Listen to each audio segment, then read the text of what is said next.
ओम नमो नारायण हरि ओम नमो नारायण। हे भागवत भगवान, हे श्रीनाथ जी बाबा, हे कोटेश्वर बाबा, हे प्रभु, हे दादा देव, हे ईश्वर दीनानाथ, हे परम कृपालु परमात्मा, हे दादा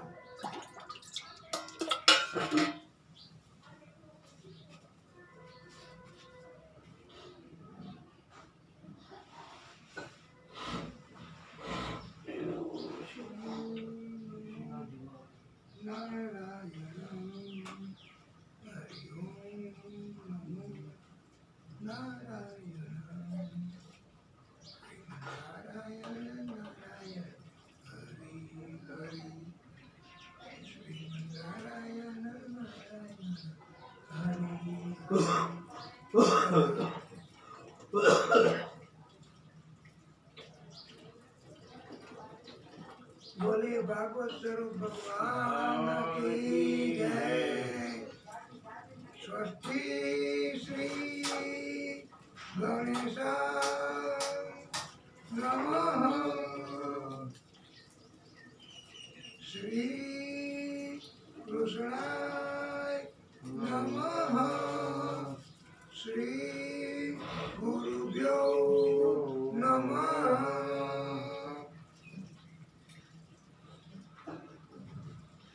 वासुदेव सुतं देवं कंसचाणूरमर्दनं देवकी परमानन्दनं कृष्णं वन्दे जगद्गुरुं। हे पुण्यात्माओं, वाला भक्तों, वैष्णवों, आप सर्वेना हृदय कमल में बिराजता परम कृपालु परमात्मा श्री हरि विष्णु भगवान को दंडवत प्रणाम। जय राधे।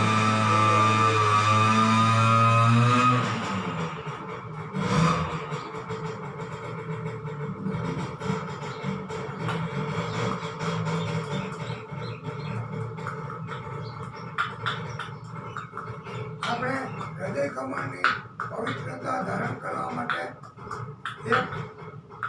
એક મિનિટ પૂરતું ધૂન ભરીશું।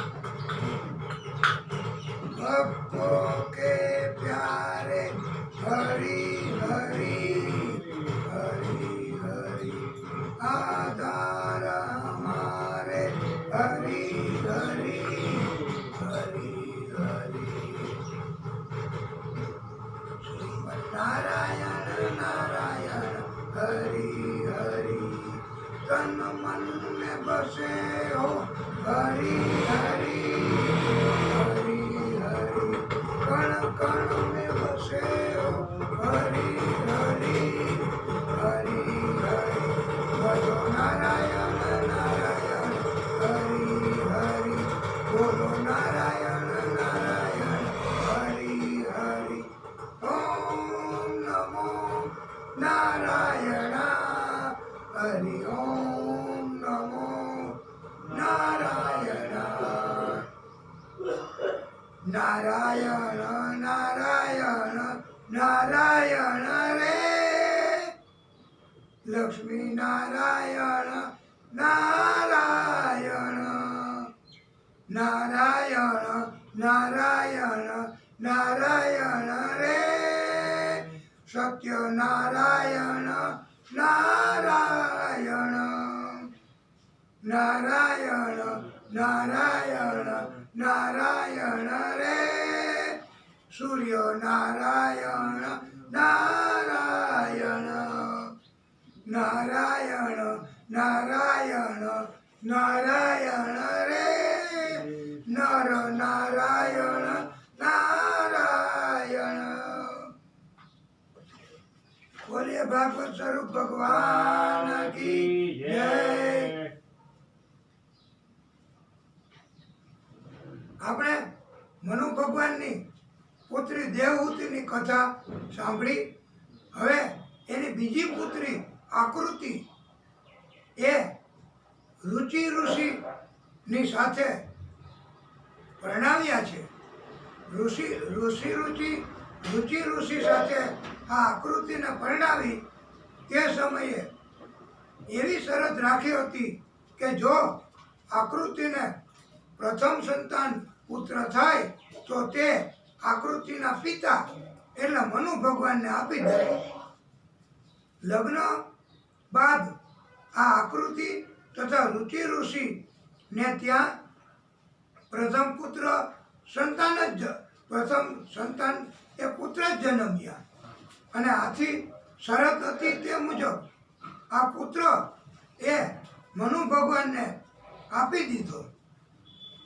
આ મનુ ભગવાને દીકરીનો દીકરો એ સ્વીકાર્યો અને એનું નામ યજ્ઞ રાખવામાં આવ્યું છે. આ યજ્ઞ પણ એક ભગવાનનો જ એક અવતાર છે. આથી આ યજ્ઞને યજ્ઞ ભગવાન કહે છે. બોલીએ યજ્ઞ ભગવાન કી જય. નારાયણ ભગવાન યજ્ઞ નારાયણના સ્વરૂપમાં પ્રાગટ્ય કર્યું. આથી યજ્ઞ નારાયણ તરીકે આ યજ્ઞદેવને ઓળખવામાં આવે છે. આ યજ્ઞદેવ તે મનુ ભગવાનનો જ પુત્ર છે. એવી રીતે બધા એને ઓળખવા લાગ્યા કે આ યજ્ઞદેવ કોણ? તો કે મનુ ભગવાનના પુત્ર. હકીકતમાં તો એ મનુ ભગવાનની દીકરીનો દીકરા હતા. પણ શરત એવી રાખી હતી કે જો આ દીકરીને પરણાવું અને એને જો પુત્ર થાય પેલો વહેલો તો એ મને આપી દેવાનો. અને આવી શરત રાખવી એને પુત્રિકા ધર્મથી લગ્ન કર્યા એવું કહેવાય. કે જે કન્યા પરણાવીએ એ કન્યાને કોઈ ભાઈ જ ન હોય અને પછી એ કન્યાના લગ્ન કરે તો ત્યારે એવી શરત રાખે કે હું પરણાવું એક શરતે મારી દીકરીને કે જો એને પહેલો પુત્ર થાય તો એ પુત્ર મને આપી દેવાનો. એટલે પછી આ શરત મુજબ એ રુચિ ઋષિ અને આકૃતિએ પુત્ર પહેલો જન્મ્યો એટલે એ મનુ ભગવાનને આપી દીધો. અને મનુ ભગવાન એને પહેલેથી જન્મથી જ ઉછેરતા એટલે યજ્ઞદેવ કોણ? તો બધા એમ કે એ મનુ ભગવાનનો પુત્ર એવી રીતે ઓળખાય. અને હવે પછી આકૃતિ છે એને આ પહેલો પુત્ર તો આપી દીધો. ત્યાર પછી બીજો એક સંતાનનો ગર્ભ રહ્યો આકૃતિને. આ બીજું સંતાન છે એ જ્યારે પ્રસૂતિ થઈ તો એ પુત્રી તરીકે જન્મ થયો ત્યાં. એટલે આકૃતિએ પછી એ પુત્રીને કોઈને આપવાની નહોતી. આ પહેલું સંતાન જ આપવાનું હતું એવી શરત હતી. અને એટલે એવા લગ્ન હતા એને પુત્રિકા ધર્મથી લગ્ન કર્યા એમ કહેવામાં આવે છે. અને આ દીકરી થઈ તો દીકરીનું નામ પછી આકૃતિ અને રુચિ ઋષિએ દક્ષિણા રાખ્યું છે. એટલે કથામાં ભાગવતકારો એમ કહે છે કે આ યજ્ઞ કરીએ એટલે યજ્ઞદેવ તો જ પ્રગટ થાય કે જો આપણે એને પૂજા કરીએ એની પ્રાર્થના કરીએ અને યજ્ઞમાં બધું હોમીએ તો યજ્ઞદેવ પ્રગટ થાય અને યજ્ઞદેવ વરદાન આપે. અને યજ્ઞદેવે વરદાન આપે પછી જે યજ્ઞ કરાવનારા શાસ્ત્રીઓ હોય કે યજ્ઞ કરાવનારા છે એને આપણે દક્ષિણા આપીએ તો એ આપણો યજ્ઞ છે એ સફળ થાય છે. એટલે આ પુત્રી છે એનું નામ દક્ષિણા એટલે રાખ્યું. અને આ દક્ષિણા એ આકૃતિ અને રુચિ ઋષિ એની દીકરી પછી આ દક્ષિણા છે એ મોટી થઈ અને જે પુત્ર આપ્યો તો મનુ ભગવાનને પ્રથમ એ યજ્ઞદેવ એ મોટા થયા. એ બે મોટા થયા એટલે પછી ત્યાં એ બેયને પછી એક મનુ ભગવાનનો પુત્ર અને આ આકૃતિ અને રુચિ ઋષિ હતા એની દીકરી દક્ષિણા પછી એ બેયના લગ્ન કર્યા. અને આમ તો એ બે ભાઈ બહેન જ કહેવાય. આ કારણ કે પુત્ર આપી દીધો તો એના માતા પિતા આ જ હતા આકૃતિ અને રુચિ ઋષિ. એ પુત્રના માતા પિતા એ જ હતા. પછી પુત્ર એને આપી દીધો મનુ ભગવાનને. પણ પછી બીજી દીકરી થઈ દક્ષિણા, એના માતા પિતા તો એક જ, પણ જુદી જુદી જગ્યાએ હતા. અને એટલે પછી એના બેયના લગ્ન કર્યા. કારણ કે લગ્ન છે અજાણ્યા એટલે કરાતા નથી. કારણ કે અજાણ્યામાં લગ્ન થાય તો દીકરીને શું તકલીફ પડે, કેવી વાત હોય એ કઈ ખબર ન પડે. એટલે એ જમાનામાં એ વખતે આમ તો આ સંતાનોના લગ્ન ન થાય. કારણ કે એ ભાઈ બહેન જ કહેવાય, બેયના માતા પિતા એક જ હતા. પણ એમ છતાંય એ બેયના લગ્ન કર્યા. એટલે એ બેયના લગ્ન કર્યા એટલે એમ કહેવામાં આવ્યું છે કે એ આમ તો મામા ભાણેજ એ એકબીજાના સંતાનો થયા કહેવાય, મામા ભાઈના સંતાનો થયા કહેવાય. એટલે એના બેયના લગ્ન કરવા. અને ત્યારથી પછી એવો નિયમ અને એવું આવેલું આવે છે રિવાજ કે અત્યારે આપણે મામા ભાણેજ નહીં, લગ્ન મામા ભાઈના સંતાનો હોય એને લગ્ન કરે જ છે અત્યારે બધા. પછી આ દક્ષિણા અને યજ્ઞદેવના લગ્ન કર્યા. અને હવે દક્ષિણા અને યજ્ઞદેવ છે એને લગ્ન પછી 12 પુત્ર થયા. અને આ 12 પુત્ર છે એ 12 પુત્ર એ પણ મહાન ઋષિઓ. એક તોષ, પ્રતોષ, સંતોષ, ભદ્ર, શાંતિ, ઈડસ્પતિ, ઈદમ, કવિ, વિભુ, સ્વહન, સુદેવ, રોચન. આ 12 પુત્રો એ મહાન ઋષિઓ સમાન. અને આ યજ્ઞદેવ અને દક્ષિણા અને એના 12 પુત્રો, એ પુત્રો છે એ મરીચી તરીકે પણ પ્રખ્યાત થયા છે. અને આ યજ્ઞદેવ અને દક્ષિણા એના 12 પુત્રો, એ 12 પુત્રોના પિતા છે એ આ યજ્ઞદેવ હતા અને એની માતા છે એ દક્ષિણા. એટલા માટે કે આ કથા છે એ બહુ જરાક અટપટી છે અને આ કથા સમજવી એ બહુ મુશ્કેલ છે. કારણ કે પહેલા વહેલા આકૃતિ, પછી એને રુચિ ઋષિ સાથે પરણાવી, એનો પુત્ર છે એ મનુ ભગવાનને આપ્યો, બીજી દક્ષિણા થઈ અને બેયના પાછા લગ્ન કર્યા. અને આ યજ્ઞદેવ અને દક્ષિણા એને પાછા 12 સંતાનો. હવે આ યજ્ઞદેવ છે એ તો બહુ તપસ્વી અને આગળ જતા એના બળને કારણે, તપને કારણે આ યજ્ઞદેવ છે એ પછી ઇન્દ્ર બની ગયા છે. એટલી બધી તપની સિદ્ધિ છે. અને આ તપ કર્યા વગર કે નિયમ રાખ્યા વગર જો ભગવાન ક્યારેય પ્રસન્ન થતા નથી. અને ત્યાર પછી જે દેવહૂતિ અને કરદમ ઋષિ એને 9 કન્યાઓ હતી. એ 9 કન્યાઓ છે એના લગ્ન એ જુદા જુદા ઋષિઓ હતા એમની સાથે કર્યા છે.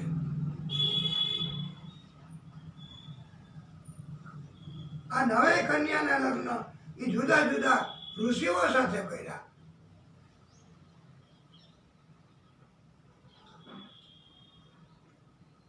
અને આપણે કથામાં કીધું એમ કે નારદજી એક વખત ત્રણેય દેવ બ્રહ્મા, વિષ્ણુ અને મહેશ એ ત્રણેય દેવની ઘરે ગયા. અને વારા ફરતી એ પહેલી વખત શિવજીને ઘરે ગયા, પછી બ્રહ્માજીને ઘરે ગયા, પછી વિષ્ણુ પરમાત્માને ઘરે ગયા.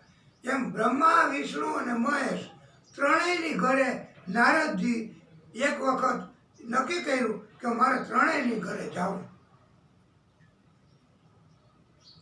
અને નારદજી તો તરત જ ત્યાં શિવજીના ઘરે ગયા અને કીધું, ઘરે શિવજીના પત્ની સ્વાગત સન્માન કર્યું. અને નારદજીએ કહ્યું કે દેવી, મને તો બહુ ભૂખ લાગી છે. તો દેવી કહે કે આપને ભૂખ લાગી તો આપ જે કહો એ બધું હમણાં હાજર, અમારી પાસે શક્તિ બહુ છે. પણ નારદજી નારદજીએ કીધું કે મારે ભૂખ લાગી પણ મારે એવું કાંઈ આપ ઉત્તમ આપો ભોજન તો મારે એ કાંઈ અત્યારે લેવું નથી. હું એવું નક્કી કરીને આવ્યો છું કે મારે આપને ત્યાંથી ભોજન લેવું, ખોરાક લેવો, પણ આપ જે કહો છો એવો કંઈ મારે ખોરાક લેવો નથી. તો ત્યારે દેવીએ પૂછ્યું કે જે આપ કહો એ. ત્યારે નારદજીએ એની મુઠ્ઠી હતી તો એની મુઠ્ઠીમાંથી એમને ચણા હતા, એ ચણા આપ્યા કે તમે એમ કરો કે આ ચણા છે ને એ તમે શેકી આપો.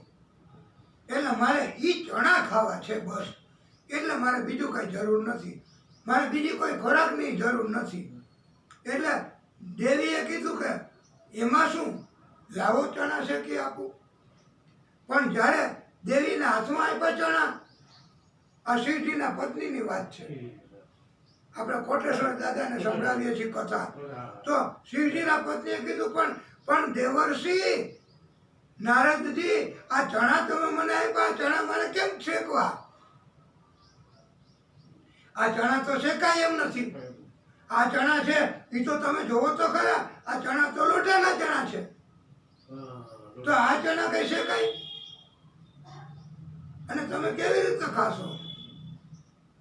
પણ નારદજી કહે કે દેવી, હું હમણાં જ ગયો તો આપની પહેલા એક ઘરે, અને ત્યાં મહાન સતી હતા, અને એ સતી અનસુયા, એને ત્યાં હું ગયો. મને એને કીધું કે હું આપને એકદમ સુંદર મજાના અને ઉત્તમ સ્વાદવાળા એવા ચણા જમાડું છું.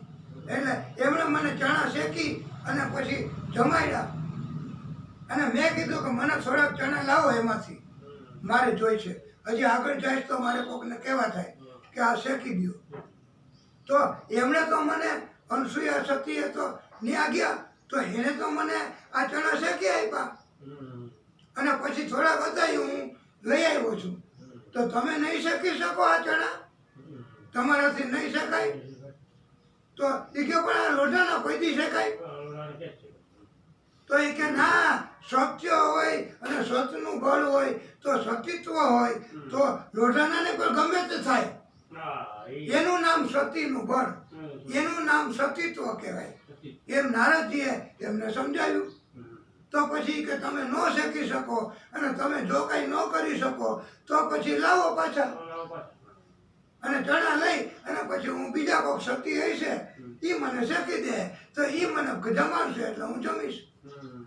તમારાથી ન થાય. અને તમારે જો શક્તિનું બળ ન હોય કે તમારામાં સત્ય ન હોય તો તમારા કરતા તો એ અનસુયા સતી છે એ વધે ને, કે એના શેકી આપ્યા હતા એનું તો કોઈતું કહેવાય ને તમારા કરતા. એટલે આ દેવીને તો એટલું બધું અંદરથી થઈ ગયું કે ઓહો, મારા કરતા વધે, એવું કદી હોય જ નહીં. હું શિવજીના પત્ની અને અનસુયા છે અમારા નાથ, ત્રણેય લોકના પતિ છે, ત્રિલોકના નાથ કહેવાય આ શિવજી. તો એની હું પત્ની, અને મારા કરતા તપમાં તો એ વધી જાય અનસુયા. તો આવું મારાથી કેમ સહન થાય? બૈરાવથી તો આવું કઈ સહન ન જ થાય. મોટે ભાગે એવું હોય છે. બાકી અમુક બૈરાવો તો બહુ દયાળુ હોય, બાકી તો નહીતર બૈરાઓને એમ જ હોય કે કોઈ કઈ સહન ન જ કરે. તમે એને એક વાક્ય કે તમને 10 વાક્ય મારે. તમે એને મીઠો ઠપકો આપો તો એ તમને તલવાર લઈને મારવા દોડે. આ ધૂંધકારીની આપણે નહોતી કથા સાંભળી, ધૂંધળીની કથા નહોતી સાંભળી. આ બૈરાઓ મોટે ભાગે આવા જ હોય, અને કળિયુગમાં તો આમ જ. પણ હવે આ તો આપણે નિભાવવું પડે. ઘણી જગ્યાએ અમે જતા હોય છીએ તો એમાં પતિ પત્ની આવી રીતે ઝઘડતા હોય, અને છતાંય પછી એકબીજાને સહન કરતા હોય છે. એટલે પછી આ નારદજીએ તો ચણા પાછા લીધા, અને પછી ગયા પાછા બીજા દેવ એના પત્ની પાસે, એ ભગવાનની ઘરે ગયા, અને ત્યાં બ્રહ્માજીના ઘરે, અને ત્યાં જઈને પછી એમ જ કર્યું કે મને ભૂખ લાગી, પણ હમણાં હું ગયો તો મહાદેવજીને ઘરે, પણ એમણે ચણા ન શેકી આપ્યા અને એનાથી ન શેકાણા. હવે તમારાથી તમે તો સતી છો, તમારું તો બળ વધારે જ હોય. અને અનસૂયાથી તો શેકાઈ ગયા હતા, તો અનસૂયા કરતા તો તમે મહાન સતી કેવા હો છો. આથી એમ થયું બ્રહ્માજીના પત્નીને કે હા જો મારા તમે વખાણ કર્યા અને હું એના કરતા તો વધુ જ લાવો શેકી દઉં. પછી એમણે ટ્રાય કરી, પ્રયત્ન કર્યા, તો બ્રહ્માજીના પત્નીથી એ ચણા શેકાયા નહીં, કારણ કે આ તો લોટાના ચણા છે. તો નારદજીએ પછી કીધું કે કાલ શું થયું? તો એ કે તમે પછી શિવજીના પત્નીની જેમ જ ને, તમારું એટલું બધું તપનું બળ કે સતી તો તમે નો જ કહેવાવ ને, સતી તો એ અનસૂયા જ કહેવાય ને. તો તમારાથી લાવો પાછા ન શેકાય તો એમ કરીને પાછા હવે ત્રીજા ભગવાનની પાસે ગયા નારદજી. અને આ બીજા બ્રહ્માજીના પત્નીને એમ થયું કે ઓ મારા કરતા અને મહાદેવજીના પત્ની કરતા અનસૂયા વધે. અમારા ભગવાન, અમારા પતિ તો દેવ છે, ભગવાન છે, અને અમારું તો કઈ નહીં. પણ એ કે તમારા પતિ ગમે એમ હોય કે તમારું પોતાનું તપ જોઈ, પોતાનું તપનું બળ હોય તો ભગવાનને રાજી કરી શકાય. પોતાનું તપનું બળ ન હોય તો કઈ બીજા કોઈ તપ આપે નહીં આપણને. એટલે પાછા ત્રીજા દેવની ભગવાનની પાસે ગયા. વિષ્ણુ પરમાત્માને કીધું એમની ઘરે, તો એમની ઘરે એમના પત્નીને કીધું કે તમે બે જગ્યાએ ગયો તો હમણાં. હવે એમની પત્ની હોય પણ કે આ મને ચણા શેકી નથી આપ્યા, અને અનસૂયા શક્તિએ શેકી આપ્યા હતા, તો હવે તમે જો શેકી દો તો પછી હું આ ચણા, મારે ભૂખ લાગી છે અને બહુ ભૂખ હવે તો વધી છે, તો મારે ચણા જોઈએ. તો એમણે કીધું કે એમાં શું, લાવો હમણાં શેકી આપું. તો પછી એમણે પણ ચણા શેકવાનું કર્યું, પણ એમનાથી ચણા શેકાયા નહીં. અને નારદજી પછી આ ત્રણેય જગ્યાએ ગયા, ત્રણેય ભગવાનની ઘરે, અને ત્રણેય ભગવાનના પત્નીઓને એમને અંદરથી એવો ઉશ્કેરાટ કરી દીધો કે તમે કાંઈ સતી ન કહેવાય, તમારા સતીત્વનું કાંઈ ન થાય, પણ આ સતી અનસૂયા છે એ મહાન છે. તમારા ભગવાન ભલે ને મહાદેવ અને એ બધા ભલે એટલા બધા ભગવાન મોટા હોય અને તમે એના પત્ની હોય, પણ તમારું તપનું બળ કાંઈ નથી એમ. એટલે એવું થયું. એટલે એ ત્રણેય દેવની પત્નીઓ, એ ત્રણેય દેવના પત્નીઓ હતા, એ પછી ઉશ્કેરાઈ ગયા.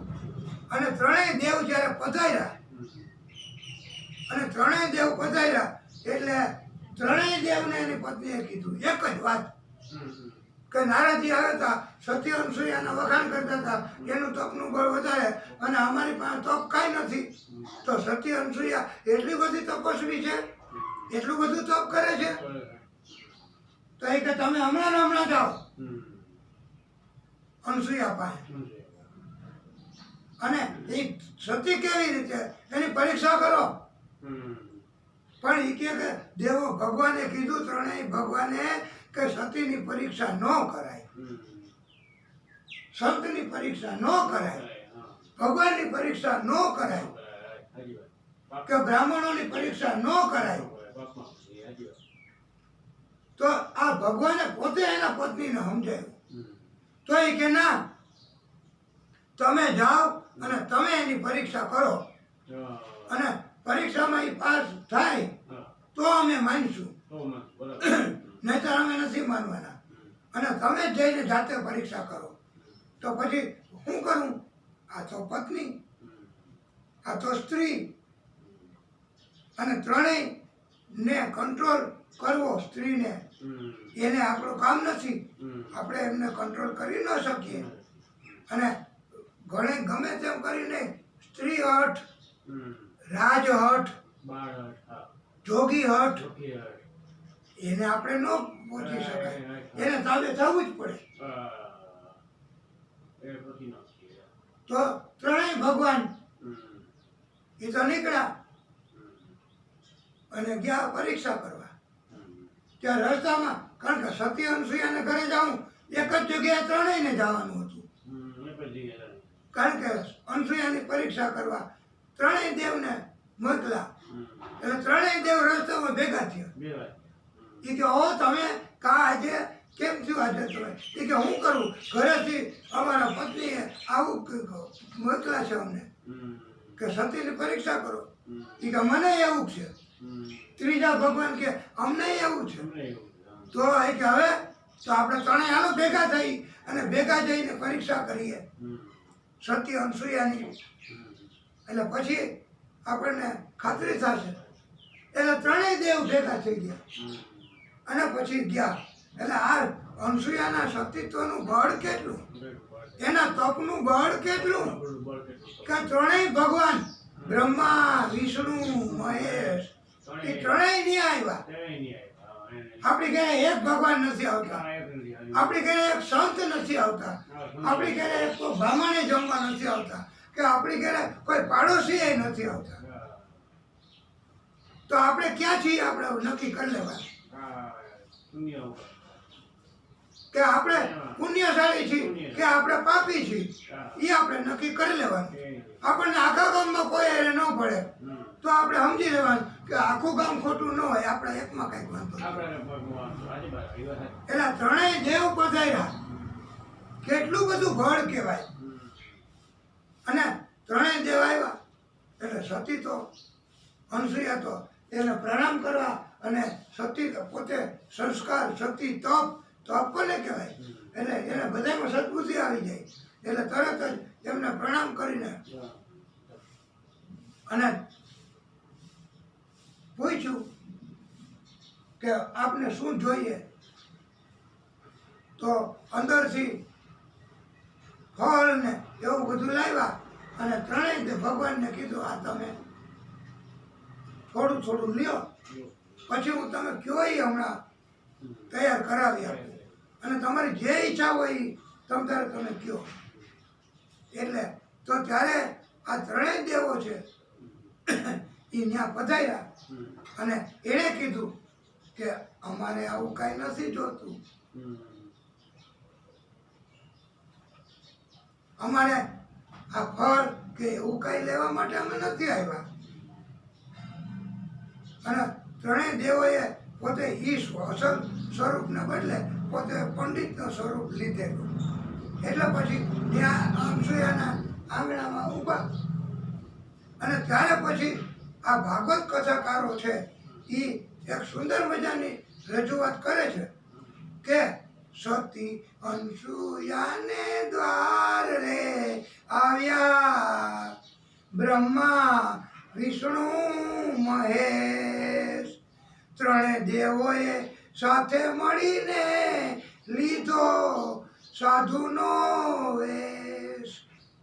અલખધણી ઊભા રહ્યા ભિક્ષા દ્યોને મોરી માત રે, વંદન કરી માતા અનસુયા આવ્યા કુટીરની માય રે. કંદમૂળ ફળ લઈ આવ્યા માતાજી ભિક્ષા લ્યો ને મહારાજ રે. પછી ત્રણેય દેવો એમ કહે છે કે માતા તમારી ભિક્ષા ન લઈએ રાખી છે એવી ટેક રે. ભિક્ષા તમારે દેવી જો હોય તો વસ્ત્ર ન કરો ત્યાગ રે. સતી અનસુયા મુંજાણા અત્રીને લાગ્યા પાય રે. અને સૂર્ય કરવો ઉપાય રે. સતી અનસુયા તો મુંજાણા હતા, તો હું કરું? બીજા એમ કહે છે કે અમારે આવી ભિક્ષા ન જોઈએ, વસ્ત્રનો ત્યાગ કરો ને ભિક્ષા. એટલે તરત અંદર દોડી ગયા અને ત્યાં જઈને એમના અત્રી ઋષિ, એમના પતિ એ ઋષિ હતા, એમની પરવાનગી એમની પ્રાર્થના કરી ત્યાંથી. અને મારે હું ઉપાય કરવો? આ ત્રણેય સાધુ આવ્યા છે તો એ આવી રીતે ભિક્ષા માગે છે, ત્યારે પાછા જવા દેવા? કાંઈ આપ્યા વગર તો સાધુ બ્રાહ્મણ ભગવાન સંત એને પાછા ન જવા દેવાય. તો એ કે હવે મારે કરવું હોય તો આપીએ છે. તો ત્યારે પછી ઋષિએ તરત જ પ્રેરણા કીધી, શું રે કરો છો વિચાર રે, જળ રે ગંગાની અંજલિને છાંટો, બનાવો નાના નાના બાળ રે.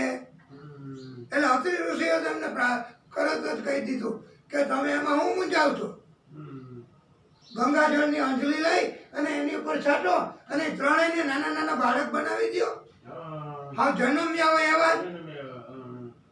તમે તો સતી છો, તમારી પાસે બધી શક્તિ છે. તો નિયમ તપ સતીત્વ એ બધું એમને નથી આવતું. એમને ઉતા રહેવાથી કાંઈ ન થાય. જાગતા રહી ભગવાનનું તપ કરી આપણને ખોરાક પાણી એને છોડી દઈ, કાંઈ નો ઈચ્છા થાય અને ભગવાન ભગવાન ને ભગવાન, તો જ ભગવાનનું તપ કહેવાય, નહીતર ભગવાનનું તપ કહેવાય નહીં. અને આપણી ઘરે ભગવાન આવ્યા હોય આપણે હોઈ જાય તો એ ભગવાન રાજી ન થાય. આપણી ઘરે બ્રાહ્મણ આવ્યા હોય અને આપણે એમને કાંઈ ન કરી શકીએ અને આપણે એમ કે મારી પાસે તો કાંઈ છે નહીં, હું તમને શું આપું? તો બ્રાહ્મણ કે કાંઈ નહીં, ન હોય તો તથાસ્તુ, કે જેમ તને એ તારું એવું જ થશે, જા એમ કહી દે. ઋષિઓ એમ કહી દે એ કે તારી પાસે કાંઈ નથી, કે ના ના, તો એ કે તથાસ્તુ, તો એમ જ થાય. બસ કાંઈ ન હોય તો એવું જ થશે, જા. એમ સત્યનારાયણ ભગવાનની કથા છે ને એ એવી જ છે, જેમાં ભાગવતીની કથા છે એમ જ. તો સત્યનારાયણ ભગવાનની કથામાં એવું કહેવામાં આવ્યું જ છે કે મોટો વેપાર કરવા માટે ગયા હતા અને પાછા આવ્યા, ઘણું ધન કમાઈ આવ્યા, સોના ચાંદી ઘરેણા હીરા રત્નો એટલું બધું કમાઈને વહાણમાં લઈને આવ્યા. અને ત્યાં ભગવાન સત્યનારાયણ પોતે પ્રગટ થયા અને એમ કીધું કે આ શું તમારા અંદર છે વહાણમાં આટલું બધું, અને તમે ક્યાંથી આવો છો? તો એ કે ના, અમે તો બસ ફરીએ છીએ બધે, અને અમારા અંદર હોળીમાં એમાં કાંઈ છે નહીં, એ તો ખાલી દાઢી છે, પાંદડા છે અને વેલા છે, બીજું કાંઈ નથી એમાં. તો એ ભગવાનને સત્યનારાયણ ભગવાન પ્રગટ થયા અને એને પૂછ્યું તો એણે આવો ખોટો જવાબ દીધો ભગવાનને કે એમાં કાંઈ નથી, એ ઝાડના પાંદડા ડાળી ને એવું જ છે, તમે સીધા હો એમ કીધું. આવી રીતે હાથ જોયા તો ત્યારે સત્યનારાયણ ભગવાન પ્રગટ થયા એને કીધું તથાસ્તુ. તો એમાં પછી જઈને જોયું તો ઝાડમાં એ રત્નો હીરા સોનું ઘરેણા ધન એ બધું કમાઈને લઈ આવ્યા હતા. તો ત્યાં જઈને જોયું તો બધી દાઢી થઈ ગઈ, પાંદડા થઈ ગયા અને વેલ થઈ ગયા, એવું થઈ ગયું. એટલે આપણી ઘરે ભગવાન આવ્યા હોય, આપણી ઘરે બ્રાહ્મણ આવ્યા હોય અને આપણે એમ કે ભૂદેવ અમારી પાસે કાંઈ છે નહીં, તો એ કે તથાસ્તુ, તો કોઈ દી કંઈ થાય જ નહીં, જાઓ. આવી વાણી નીકળે એમ એવું કથામાં આવે છે. અને આ કથામાં ભાગવતકારોએ કીધું છે કે જ્યારે ભગવાનને આપણે બોલાવતો હોય, ભગવાન ઘરે આવે અને આપણે એમ કે ના મારી પાસે કાંઈ નથી, તો ભગવાન કે ન હોય તો કાંઈ નહીં, મારે તો ઘણા ભક્તો છે. તો એટલે ત્યારે ઋષિ હતા એને કીધું કે જળની અંજલિ છાંટો, તમારું તો તપ છે. તો એમણે જળની અંજલિ છાંટી અને ત્રણેય ભગવાન હતા એ હાવ નાના નાના બાળક થઈ ગયા, જન્મતા હોય એવડા જ. અને પછી ત્યાં મૈડા રોવા, પછી એમને લઈ ગયા ત્રણેયને તેડીને અનસુયા, અને અંદર જઈ અને ત્રણેયને એમણે આપવું તો ખરું કાંઈક માગ્યું હતું એટલે, તો પાછા નાના નાના બાળ બનાવી દીધા. એટલે એને હું જોઈ એના પછી સ્તનપાન કરાવ્યું અને દૂધ પીવડાવ્યું. એટલે મહત્વ છે દૂધનું, કે ભગવાન આવે, ભગવાનના ભક્ત આવે તો એમને હંમેશા દૂધપાન કરાવાય અને સુંદર મજાનો ખોરાક અપાય, તો એનાથી એની અંદર ભગવાન હોય રાજી થાય. આપણી ઘરે ભગવાનના ભક્તોને કોઈ આવ્યા હોય પછી આપણે એને આખો દી કંઈ ન આપીએ તો એની અંદરના ભગવાન છે એ કેટલા ગુસ્સે થાય? એની અંદરના ભગવાન તમને આશીર્વાદ આપે કે શ્રાપ આપે? હવે આ કથાના માધ્યમથી એવો બોધ આપ્યો છે કે ભગવાન પોતે આવ્યા હતા, એને નાના નાના બાળક બનાવી અને પછી એને કીધું હતું કે વસ્ત્રનો ત્યાગ કરો તો અમારે ભિક્ષા જોઈ. તો સતીએ બધા વસ્ત્રનો ત્યાગ કરી દીધો અને પછી નાના નાના બાળકને એક પછી એકને અહીંયા એમ ખૂબ દૂધપાન કરાવ્યું. પછી ત્રીજા ભગવાનને દૂધપાન કરાવ્યું અને એટલું બધું દૂધપાન કરાવ્યું કે બહુ સંતુષ્ટ થઈ ગયા ત્રણેય ભગવાન. અને પછી નાના નાના પારણાઓ બનાવી અને પારણામાં એમને ત્યાં તાત્કાલિક એવી રીતે અને ત્રણેય દેવને એ જુદા જુદા પારણામાં ઓઢાડી દીધા. તો ત્રણેય ભગવાન હોઈ ગયા. આટલી બધી સુંદર મજાનો ખોરાક અને આવી રીતે સંતુષ્ટ થયા. પછી એને આરામ કર્યો અને નીંદ આવી. તો દેવ પત્ની હતા એ ત્રણેય દેવ ભગવાનના પત્નીઓ. તો ત્રણેય ભગવાનના પત્ની છે એ તો હવે ઘરે વાટ જોતા જોતા જોતા જોતા થાકી ગયા કે ભગવાન તો હજી આવ્યા નહીં.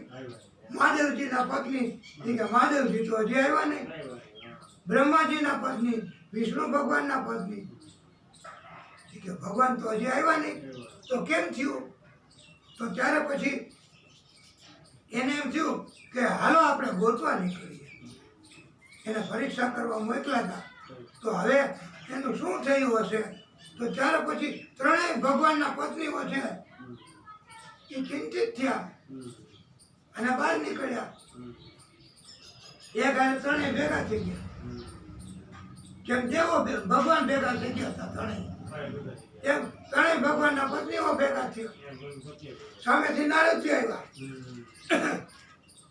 નારાયણ નારાયણ નારાયણ કરતા કરતા અને પૂછ્યું કે દેવીઓ આ તમે ત્રણેય કા? એ કે અમે તો મોકલ્યા હતા ભગવાનને અનસૂયાની સતીની પરીક્ષા કરવા. હજી આવ્યા નથી. અમે તો ત્રણેય અમે ચિંતામાં પડ્યા કે શું થયું હશે, ક્યાં ગયા હશે, અત્યારે ક્યાં છે? તો નારદજી કહે કે તમે એને ઓળખી નહીં શકો જાશો તોય. તો એ કેમ? પણ તમે એને કેવી રીતે ઓળખી શકો? એ અનસૂયાની ઘરે એના ઘરે પરીક્ષા કરવા તમે મોકલા. તો ત્યાં તો તમે જાઓ અને તમે જોવો, ઓળખી નહીં શકો તમે. હું કહું છું તો ત્રણેય દેવોના ત્રણેય ભગવાનના પત્નીઓ પણ ત્યાં ગયા. આ અનસૂયાના તપનું બળ કેવું! અને તપ ઋષિઓ કરતા તો એનામાં એવી શક્તિ આવી જતી કે મનમાં ખાલી ઈચ્છા કરે કે મારે તો સુંદર મજાની કામધેનું ગાય જોઈ છે. તો ત્યાં ગાય પ્રગટ થાય. એને ઈચ્છા કરે કે મારે તો સોમનાથ દર્શન કરવા જવું છે. ત્યાં તો એની ઘરે મોટર લઈને એના સેવકો આવી જાય કે અમે સોમનાથ જાય છીએ તો અમારી પાસે 2 ગાડી છે, તો એકમાં આપ પધારશો તો અમારા ભાગ્ય ખુલી જાય. એટલે આ એનું નામ તપ, આનું નામ સંકલ્પ. બાકી આપણે માગવા જઈએ તો કોઈ ન આપે તો એ આપણું તપ કહેવાય, એ આપણું સંકલ્પ કહેવાય કે એ આપણી શક્તિ કહેવાય કે એ આપણું કોઈ બળ કહેવાય. એટલે આ પછી દેવ ભગવાનના પત્નીઓ બધા ત્રણેય ન્યા ગયા અને માફી માંગી કે અમારાથી ભૂલ થઈ ગઈ. તમારી સતીત્વની પરીક્ષા કરવા મોકલા ભગવાનને ત્રણેયને. હવે એ ક્યાં છે એમ? અને અમે તો બહુ ચિંતામાં પડી ગયા છીએ. ત્યારે અનસૂયા સતીએ કીધું કે તમે તમારા પોતપોતાના દેવ છે, પોતપોતાના ભગવાન છે, એને તમે લઈ લ્યો. અંદર ઝૂંપડા અંદર આશ્રમમાં છે. એટલે ત્યાં અંદર ગયા પત્નીઓ અને અંદર જઈ અને પછી જોયું તો એ કે લે આપણે આવડા કાવડા કપડા ભગવાન, આવડા કાવડા કપડા પતિ.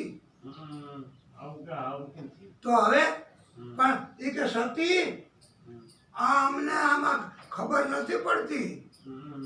આ ત્રણેય નાના નાના બાળકો એક જ સરખા લાગે છે. આમાં અમારા ભગવાન કોણ? આ બ્રહ્માજીના કોણ? વિષ્ણુ કોણ? શિવજી કોણ? અમારે કેમ ઓળખવા? આ બધા એક જ સરખા. નાના બાળકો જન્મ થાય એ બધા સરખા જ હોય. તો પછી એ કે અમારા તો અને જો ભૂલથી અમારાથી શિવજીના પત્ની કે મારાથી આ શિવજીને બદલે બીજા કોઈક દેવને અડાઈ જાય તો મારાથી મોટો અપરાધ થઈ ગયો. તો મેં સતીનું ક્યાં મેં તપ કર્યું કહેવાય? સતીત્વ કોને કહેવાય? કે પત્નીથી બીજા કોઈ પુરુષને અડાય નહીં. તો એ કે પણ અમારે આ શિવને બદલે મહાદેવજીને બદલે બીજા કોઈક દેવને અડાઈ જાય તો અમે આમાં ઓળખી નથી શકતા. તો તમે અમને ઉપર કૃપા કરો, તમે અમારી ઉપર મહેરબાની કરો. અને તમે ભગવાન છે એ અમારા જેવા હતા અને જેવડા હતા એવડા તમે એને બનાવી દો અને પછી અમને આપો. તો પછી આ તો સતી અનસુયા તો પછી તો એને પછી તરત જ અંજલિ લીધી જળની અને પાછી એમના ઉપર ચાટી. તો મૂળ સ્વરૂપે દેવતાઓ ત્રણેય ભગવાન બ્રહ્મા વિષ્ણુ મહેશ મૂળ સ્વરૂપે પ્રગટ થયા. આ અનસુયાને દર્શન દીધા ત્રણેય ભગવાન સાથે. નકર એક ભગવાને આપણને દર્શન નથી દેતા. મંદિરે જાય આપણે શ્રદ્ધા ન હોય તો ભગવાન બીજે વહી જાય. કારણ કે મારા મંદિરમાં બે પાપી આવે છે. એ પાપી લોકો છે, મારે મંદિરમાં નથી લેવું, મારે એને દર્શન નથી દેવા. ભગવાન બીજા ભક્તની ઘરે વહ્યા જાય એટલું ને. એટલે ભગવાન નારાજ છે પાપીઓથી, ખોટા માણસોથી. તો એટલે અને જ્યાં સત્ય છે, જ્યાં તપ છે, ત્યાં ભગવાન પોતે પ્રગટ થાય. હા, ભગવાન પોતે પ્રગટ થાય અને જી જતું હોય આપે. એમ અહીંયા ત્રણેય ભગવાન પોતે પ્રગટ થયા, દર્શન દીધા. એવું સતીનું બળ. અને પછી દેવોના ભગવાનના પત્ની હોય બધા એમની બાજુ બાજુમાં પછી ઉભા રહી ગયા અને પછી એમને રાજી થયા. અને સતી ઉપર અને ભગવાન એના પત્ની, ભગવાન એના પત્ની, ભગવાન અને એના પત્ની એ છ કૃપા કરી આ અનસુયા ઉપર. અને એ કે તમારે જે જોતું હોય માગો, જે વરદાન જોઈએ એ માગો.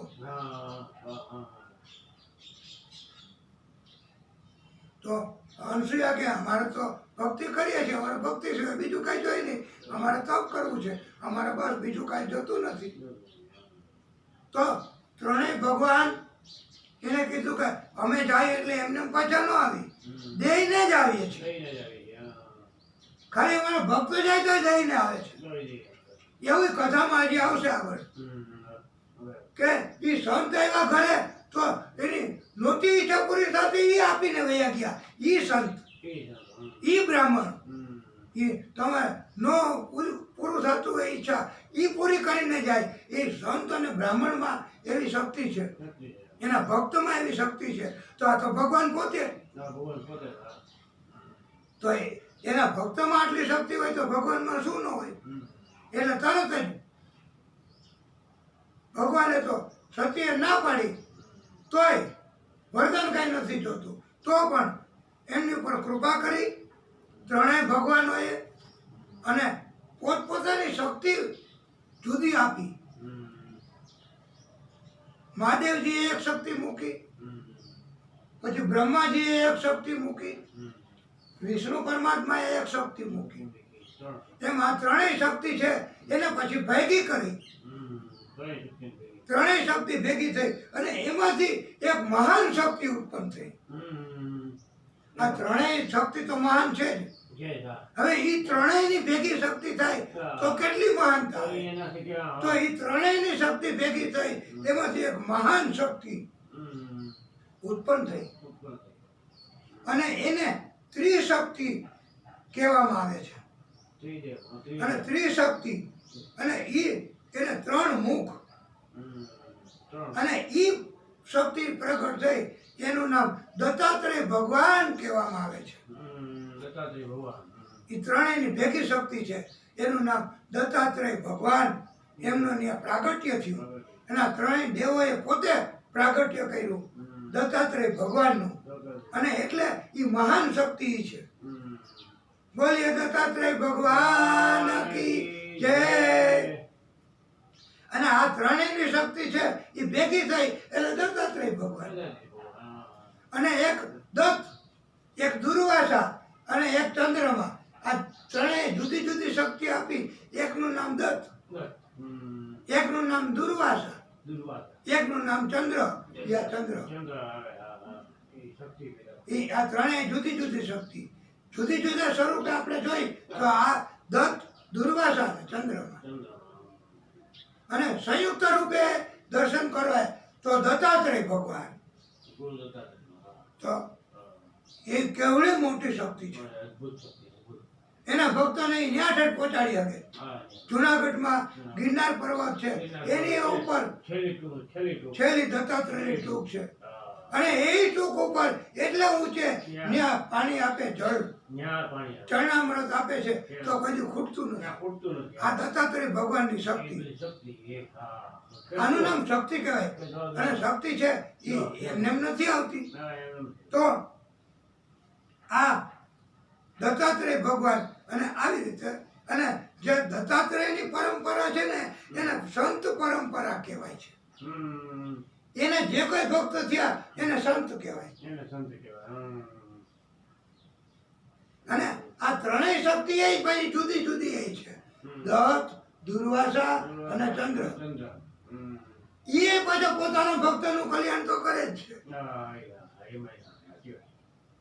અને બધી ભેગી થઈ શક્તિ દત્તાત્રેય ભગવાન એ પોતાના ભક્તનું કલ્યાણ કરે. અને એટલે તો આપણે ગઈકાલે કથામાં કીધું હતું કે આ વિષ્ણુ પરમાત્માનો ખાલી કૃપા થાય તો પંગુમ લંઘાય તે ગિરિમ, પર્વત ઉપર ચડાવી દે, પગ ન હોય એને એની શક્તિ આપે, એવું બળ આપે. એ આ તપ અને એનું આ બળ કહેવાય છે. અને પછી આ જીવન છે એ તપ કરી કરી અને એમનું પણ જીવન એ મહાન બન્યું છે. પછી આ દેવહૂતિ અને કરદમ ઋષિ એને જે 9 કન્યા હતી એ 9 કન્યાને પછી એક એક ઋષિને પરણાવી, ગોતીને. એમાં હવીરપુર ના લગ્ન પુલસ્ત્ય સાથે કર્યા અને ગતિના લગ્ન પુલા ઋષિ સાથે કર્યા, ક્રિયાના લગ્ન કૃતુ ઋષિ સાથે કર્યા. આમ જુદા જુદા ઋષિઓની સાથે જુદી જુદી 9 કન્યાઓને પરણાવી. અને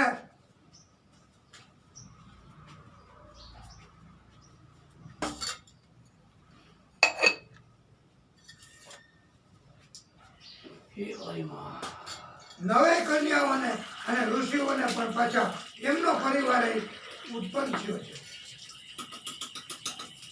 અને ત્યાર પછી દક્ષ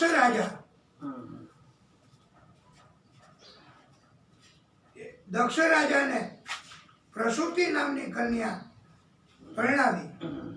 અને દક્ષ રાજા અને પ્રસૂતિ એના બેયના સમાગમથી એને 16 કન્યાઓ થઈ. અને 16 કન્યામાંથી 13 કન્યા ધર્મને, 1 અગ્નિને, 1 પિતૃને અને 1 મહાદેવજીને પરણાવી છે. અને દક્ષ છે એનો અર્થ ચકોર, ચાલાક, બુદ્ધિમાન, વિદ્વાન એવો થાય છે. દક્ષ છે એ મહાન પરાક્રમી હતા.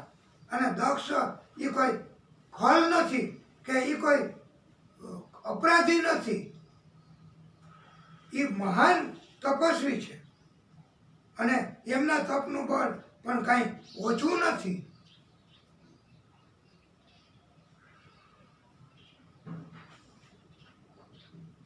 એક વખત આ મોટામાં મોટા યજ્ઞનું આયોજન કર્યું. ઘણા ઋષિઓ બ્રાહ્મણો શિવજી એ ત્યાં બ્રહ્માજી બધા હાજર થયા અને યજ્ઞ કાર્ય 1000 વર્ષ સુધી હાલે એવો યજ્ઞ કરવાનો હતો અને આ યજ્ઞ મહાન યજ્ઞનું આયોજન કર્યું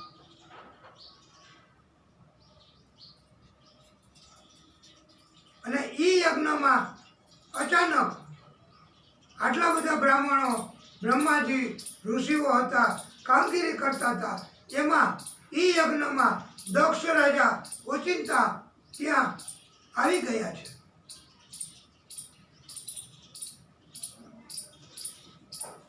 અને દક્ષ રાજા એ ત્યાં આવ્યા તો એમની કોઈએ બધાએ ઊભા થઈ સ્વાગત સન્માન કર્યું પણ બ્રહ્માજી અને મહાદેવજી બ્રહ્માજી છે એ અન્ય કાર્યમાં વ્યસ્ત હતા મહાદેવજી હતા એ મહાદેવજી છે એ સમાધિમાં હતા એટલે બ્રહ્માજી અને મહાદેવજીએ એમની કોઈ નોંધ ન લીધી કે એમનું કોઈ સન્માન ન કર્યું કારણ કે એ તો સમાધિમાં હતા મહાદેવજી અને દક્ષ રાજાને એમ થયું કે મારું કોઈ સન્માન નથી કરતા મારી કોઈ નોંધ નથી લેતા અને તમે બધા ઋષિઓને બ્રાહ્મણોને મને તમે સન્માનિત કર્યો છે પણ આ એક મહાદેવજી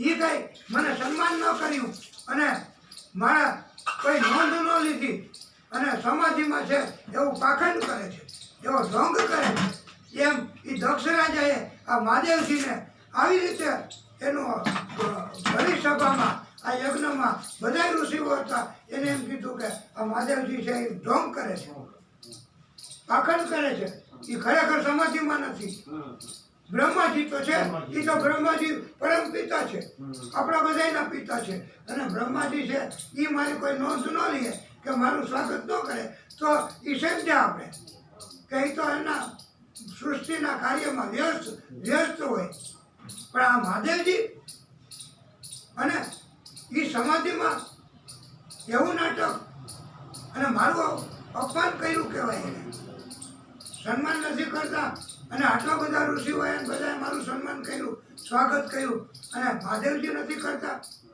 તો એ દક્ષ રાજા તો એના ઉપર ગુસ્સે થયા અને બધાને કીધું કે આ મહાદેવજીને હું ઓળખું છું અને એ મારા જમાઈ થાય છે એ દક્ષ રાજાને જમાઈ થતા હતા આ મહાદેવજી એટલે દક્ષ રાજા ગુસ્સે થયા પોતાના જમાઈ ઉપર કે મારું સ્વાગત નથી કરતા મારું સન્માન નથી કરતા એટલે બધાને વચારે ઊભા થઈને કહી દીધું કે આ મહાદેવજી આ મારા જમાઈ છે એ મર્યાદામાં માનતા નથી કે આવી રીતે મારું અપમાન કરે છે મારી કોઈ નોંધ નથી લીધી અને એના કારણથી એ એમ કીધું કે આવું એનું વર્તન છે એટલે હું એને શ્રાપ આપું છું આ મહાદેવજીને શ્રાપ આપ્યો છે આ કઈ અપરાધ કરે કે આવું કઈ કર્મ થઈ જાય તો શ્રાપ મળે જ અને તપ થઈ જાય તો વરદાન મળે એટલે મહાદેવજીને શ્રાપ આપ્યો દક્ષ રાજાએ કે હવે પછી કોઈ પણ યજ્ઞ કરો કે કોઈ પણ કથા કોઈ પણ કામ થાય તો ત્યાં મહાદેવજીનો ભાગ ન રાખતા ત્યાં મહાદેવજીનું સ્થાપન ન રાખતા મારી આજ્ઞા છે એમ દક્ષ રાજાએ બધાને આજ્ઞા કરી દીધી એ વખતે આખી પૃથ્વી ઉપર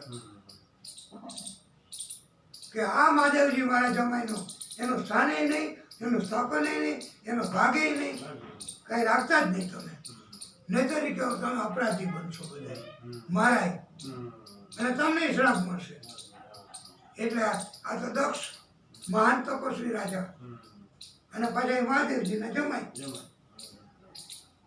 અને એ શ્રાપ આપ્યો એટલે એ મહાદેવજીના જ્યાં ગણ હતા હાજર મહાદેવજી તો સમાધિમાં એ ગણોથી સહન ન થયું કે અમારા ભગવાનને આ તમે શ્રાપ આવી રીતના આપો છો તો ત્યારે એ ગણ હતા શિવજીના મહાદેવજીના એણે કીધું કે આ દક્ષ છે ને એ તપસ્વી નથી એ મહાન નથી એને તમે ઉત્તમ ન માનતા એને માન ન આપવાનું હોય અને જો તમે કોઈ એને માન આપશો આ દક્ષને અને તમે એને શ્રેષ્ઠ માનશો તો તમે આ મહાદેવજીના અપરાધી બનશો. કે મહાદેવજીના ગણોએ શ્રાપ દઈ દીધો આ દક્ષને.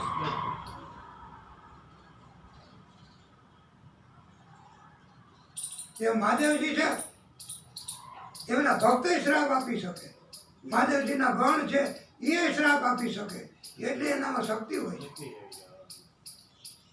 એટલે જ કે મહાદેવજીને રાજી કરવા. મહાદેવજી બહુ ક્રોધિત છે, ત્રીજી નેત્ર ખોલે તો બાળી નાખે. દુનિયાનો નાશ કરે. એટલે મહાદેવજીના આપણે અપરાધ ન પડાય. આપણે એના નામથી કથા કરતા હોય, એના નામથી કથામાં જરા કઈ જો વિક્ષેપ આવે, જરા કઈ ભૂલ પડે તો કથા ગઈ. અને મહાદેવજી કે મને હું તમે કથા સાંભળાવી શકવાના હતા, તમારી હું શક્તિ. અને આપણી પર ગુસ્સા થઈ જાય તો આપણું તો જન્મ ફેર થાય. એટલે મહાદેવજી છે એમને રાજી કરવા અને ન થઈ શકે તો એનો અપરાધ તો ન જ કરાય. એટલે આપણે આ ઉત્તમ મજાની કથા મહાદેવજીને સંભળાવવા માટે કરતા હોય અને એ કથામાં આપણે કોઈ પાલન ન કરીએ કે આપણે નિયમ ન પાડીએ તો મહાદેવજી ગુસ્સે થાય ને થાય. અને એના ગણ છે ને એ ગુસ્સે થાય અને એના ગણે આપણને કાઢી મૂકે, આખી પૃથ્વી ઉપરથી ન થવાનું હોય કરી મૂકે. એવા મહાદેવજી છે. એને આ ભાગવત ભગવાન તો પતી ગયું, આ વિષ્ણુ પરમાત્મા તો પૂરું થઈ ગયું, આનાથી કોઈ મોટી શક્તિ નથી. તો એ આપણી ઘરે હોય અને એની કથા કહેવા વાળા એ ઉત્તમ જ્ઞાની જ હોય. એની કથા કહેવા વાળા બ્રાહ્મણો છે એ ઉત્તમ જ્ઞાની જ છે, જન્મથી જ બ્રાહ્મણ છે, મહાન છે. એવું કથામાં આગળ આવવાનું છે કે બ્રાહ્મણ એટલે કોણ. અને એમ કીધું છે ભગવાને કે બ્રાહ્મણ છે ને એના સ્વરૂપમાં મેં જન્મ લીધો છે, એમ આખી પૃથ્વીને આદેશ કર્યો છે. એટલે બ્રાહ્મણને પગે લાગવાનું. અને બ્રાહ્મણનું અપમાન કરે કે બ્રાહ્મણને તકલીફ આપે તો એને તો જન્મ બગડે. એની કથા આવવાની છે આગળ. એટલે પછી એના ગણોએ શ્રાપ દીધો. અને ત્યાર પછી ત્યાં ભૃગુ નામના ઋષિ હતા તો યજ્ઞમાં હાજર. અને ભૃગુ ઋષિએ કીધું કે દક્ષ છે ઈ શ્રાપ આપે મહાદેવજીને તો ઈ બેની વાત જુદી છે, પણ તમે ગણ, તમે શિવજીના નંદી, તમે શ્રાપ શું કામ આપી શકો? એ તો બ્રાહ્મણો છે, એ બધા એની મેળે એને બેની શક્તિ છે. પણ તમે ક્યાં બ્રાહ્મણ છો? તમે શ્રાપ કેવી રીતે આપો? અને એ કોને? આ ઋષિઓને, બ્રાહ્મણોને. અને દક્ષ રાજાને તમે એવો શ્રાપ આપી આપો કે એ મહાન નથી, એ શ્રેષ્ઠ નથી, એને કોઈ શ્રેષ્ઠ માનતા નહીં, નકર તમે મહાદેવજીના અપરાધી બનશો. એવું તમે ગણને કેવો અધિકાર છે? એટલે એમણે પણ આ ભૃગુ ઋષિએ શ્રાપ આપ્યો આ શિવજીના ગણને. કઈ મહાદેવજી શ્રાપ આપે તો જુદી વાત, દક્ષ રાજા શ્રાપ આપે તો જુદી વાત, પણ તમે શું કામ? તો ત્યારે એમ કીધું તમારી આ મોટી ભૂલ છે. અને ગણને, મહાદેવજીના ગણો નહીં, આ ભૃગુ ઋષિએ શ્રાપ દીધો છે.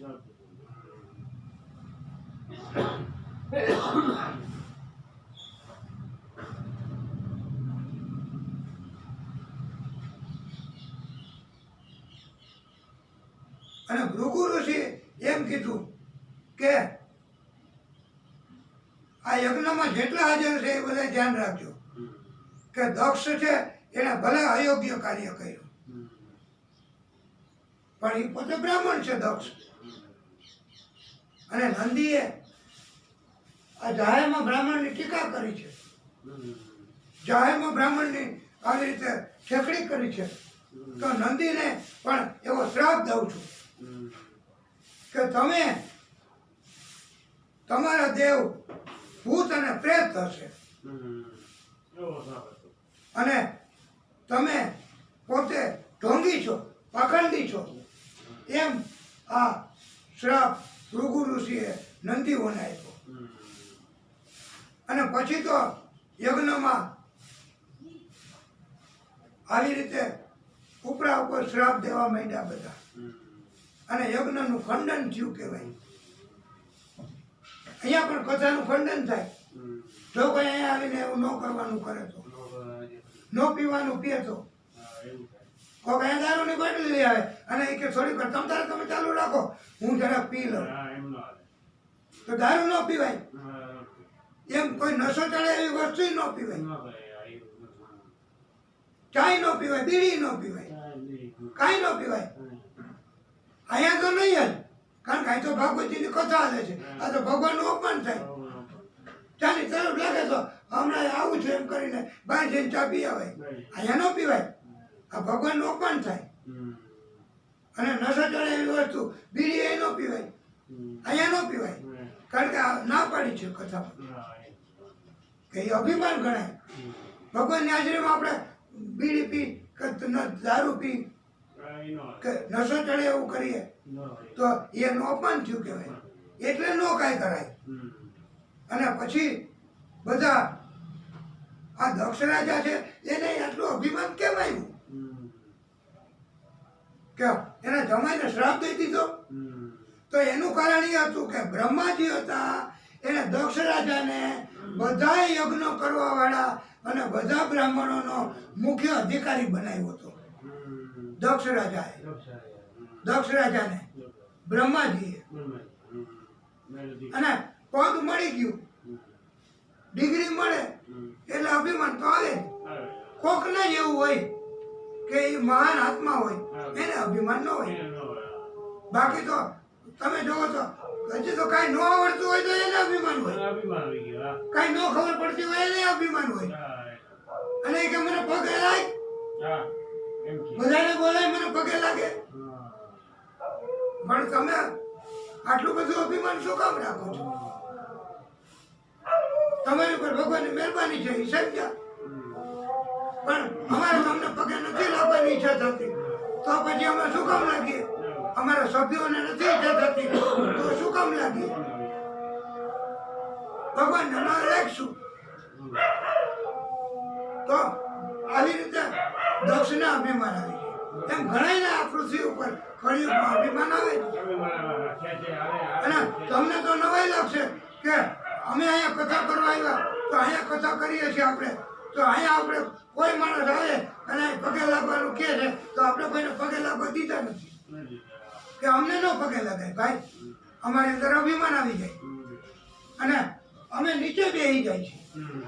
અમે પાડોશીની ઘરે જઈને નીચે બેસી જાય છે. શું કામ? કે અમારે અભિમાન ન રાખે. અમે અભિમાન રાખીએ તો અમે કથા ન કરી શકીએ. ભગવાન અમારી ઉપર વરદાન ન આપે, ભગવાન અમારી ઉપર કૃપા ન કરે. એક દક્ષ રાજાને અભિમાન આવ્યું તો એની બુદ્ધિ બગડી અને એને શ્રાપ દીધો એટલે એને શ્રાપ આવ્યો.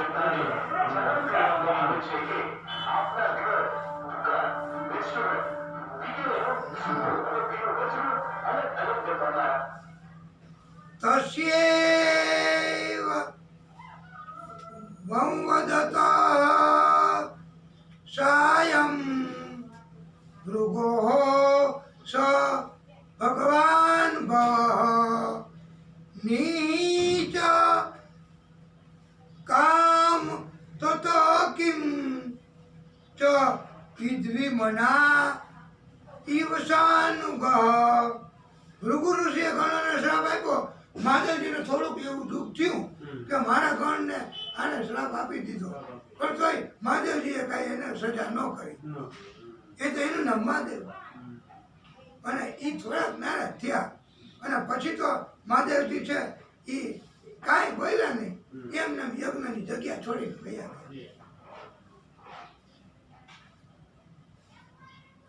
અને દક્ષ આવડો મોટો યજ્ઞ કરતા હતા. મહાદેવજી વયા ગયા. 1000 વર્ષ સુધી આ યજ્ઞ હાલવાનો હતો. મહાદેવજી વયા ગયા, પછી તો બ્રહ્માજી વયા જાય, પછી તો બધા ઋષિઓ વયા ગયા. યજ્ઞ અધૂરો રહ્યો. આ કથામાંથી અમે કાલથી ન આવી કે અમે કથા ન કરીએ તો અહીંથી ભગવાન વયા જાય અને દેવતાઓ વયા જાય, પવિત્ર નદીઓ વહી જાય કારણ કે આજથી ભગવાનના વક્તાશ્રી જ નારાજ થયા, વક્તાશ્રીનું અપમાન થયું અને વક્તાશ્રી વયા ગયા તો ભગવાન વયા ગયા. એવી રીતે મહાદેવજી વયા ગયા તો બધા વયા ગયા. 1000 વર્ષ સુધી યજ્ઞ હાલે. કેવો યજ્ઞ કરવાનો હતો? તો પછી આ ભાગવતીની કથા તો 7 દિવસ સપ્તાહ કરીએ છીએ તો 7 દિવસે આપણે ન ચલાવી શકીએ, 7 દિવસે આપણે ન નિયમનું પાલન કરી શકીએ તો પછી અહીંથી ભગવાન પોતે આપણને તો હાજર હોય અને પછી આપણે એની ન કાંઈ દરકાર રાખીએ તો ભગવાન નારાજ થાય, ભક્ત નારાજ થાય, પાડોશી નારાજ થાય અને આખી દુનિયા નારાજ થાય. કેવું થયું? શબ્દોમાંથી ભૂદેવને નારાજ કર્યા અને ભૂદેવ નારાજ થયા પછી વયા ગયા.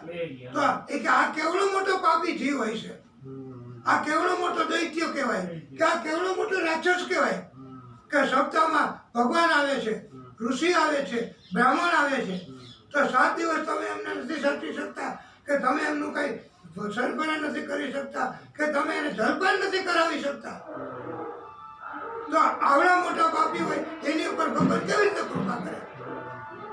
અને આ તો ભગવાનની હારે ટેકડી થઈ કહેવાય. તો જેમ 1000 વર્ષ સુધી હાલે એવો યજ્ઞ હતો તો ત્યાં કેવા બધા ઋષિઓ હોય, ત્યાં બ્રહ્માજી પોતે હાજર હતા તો ત્યાં તો એ યજ્ઞમાં તો કેવો ઉત્તમ યજ્ઞ કરવાનો. તો ન્યાય જો દક્ષ રાજાએ આવો અપરાધ કર્યો અને શ્રાપ દીધો મહાદેવજીને, એની બુદ્ધિ બગડી, એને અભિમાન આવ્યું, એને ગુસ્સો આવ્યો તો દક્ષ રાજાએ આવી રીતે શ્રાપ દીધો. મહાદેવજીને શ્રાપ દેવાય? ભલે એના સસરા હતા પણ આ તો મહાદેવ, મહા દેવનો દેવ તો ઇન્દ્ર, આ તો મહાદેવ, એનાથી મોટા કોઈ નહીં. અને એને આપણે કથા સાંભળાવીએ છીએ. આ કોઈ નાટક છે કે આ કોઈ ભાગવતની પહેલા આ કોઈ નૌટંકી છે? તો પછી તો આને આપણે એવું સમજીએ તો આ તો મોટો અપરાધ કહેવાય. તો આખો યજ્ઞ છે એ પછી ત્યાંથી અધૂરો રહ્યો. બધા વયા ગયા, સજ્જનો બધા વયા ગયા. એટલે પછી હવે તો આવું બધું અપરાધનું કાર્ય અને શિવજી છે એ પોતે આમ તો દયા કરવા વાળા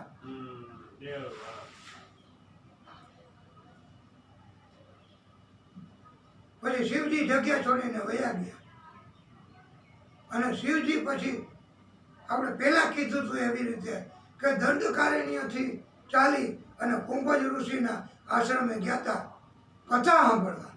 એ એટલા બધા આ કથાનું મહત્વ છે કે મહાદેવજી પોતે ત્યાંથી હાલીને ગયા હતા. તો આ કથા એ આપણને આ કથા એટલે કથા કાંઈ નથી, કારણ કે આપણને ઓળખતા નથી, આપણી પાસે દ્રષ્ટિ નથી, આપણી પાસે એવી બુદ્ધિ નથી, આપણી પાસે એવી સદબુદ્ધિ નથી એટલે આપણે એને ઓળખતા નથી. આ મહાદેવજી એને ઓળખે છે આ ભાગવતીની કથાને એટલે એને હાલીને ગયા હતા દંડકારણ્યથી કુંભજ ઋષિના આશ્રમે. અને મહાદેવજી કેટલા બધા નિરાભિમાની કહેવાય. નગર મહાદેવજી આદેશ ન કરે કે જાઓ એને કહેજો ઋષિને કે અમારા કૈલાસ પર્વતમાં આવે અને કથા કહેવો, અહીંયા આવો. તો તમે કોઈ અમને આદેશ નથી કરતા તોય અમે અભિમાન છોડીને તમારી ઘરે આવીને કથા કરીએ છીએ. એમ અમને એવું શિખામણ આપી છે, અમને એવો બોધ આપ્યો છે કે અભિમાનને છોડ્યું ત્યારે કહેવાય કે એ ગમે તેવા માણસ હોય, આપણે ભગવાનને કથા આપણે વાલાની કરે જાય. તો જેમ મહાદેવજીએ અભિમાન છોડ્યું હતું એમ અમે પણ અમારા અભિમાનનો ત્યાગ કરીએ છીએ અને અહીંયા આવીને કથા કરીએ છીએ. સમયમાં 1 સેકન્ડનો વિલંબ નથી કરતા અને કથા ઉત્તમ મજાની કહી છે. એટલે આવી રીતે મહાદેવજી એ કથા સાંભળવા ગયા હતા અને ત્યાર પછી પણ આ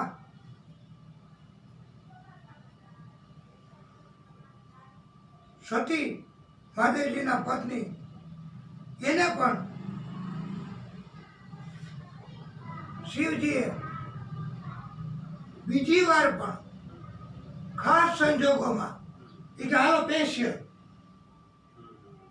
તમે મારા પત્ની છો, હું તમને કથા સંભળાવું. હમ. બીજી વારે બીજી વાર. એ ઋષિની કથા સાંભળવા ગયા તો એને અભિમાન હતું કે કથામાં મને ખબર જ હોય, હવે કથા એટલે કથા. હા. અને મહાદેવજીએ સાંભળી તો એ અમર બની ગયા. હમ. પછી મહાદેવજીએ કીધું હાલો તને એકને જ કથા સંભળાવું. હમ. એમ ખાસ કથાનું આયોજન કર્યું હમ. અને એમને જ કથા સાંભળવાનું નક્કી કર્યું કે બીજા કોઈ નહીં, સારું. તમે એક જ. એનું નામ સતી હતું. સત્ય. પાર્વતી તો હજી વાર છે. હા. મહાદેવજીના પત્ની એ સતી. સત્ય. પાર્વતી તો બીજા લગ્ન કર્યા હતા ત્યારે. એટલે આ તો મહાદેવજીએ કીધું કે હાલો હમ. સતીને કીધું તમને હું કથા સંભળાવું છું. એનું નામ જ સતી. નામ સત્ય.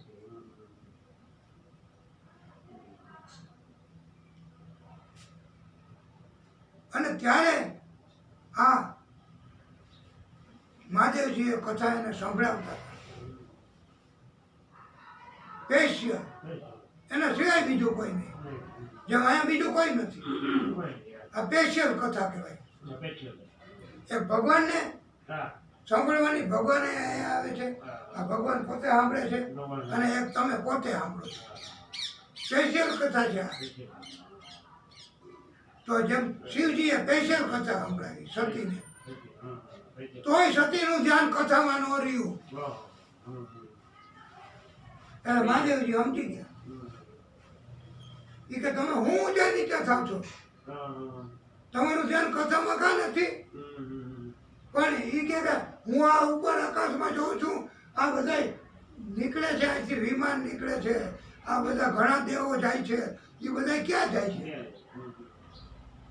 પણ મહાદેવજીએ કીધું પણ તમે કથામાં ધ્યાન નથી આપતા, કથાનો અપરાધ કર્યો છે.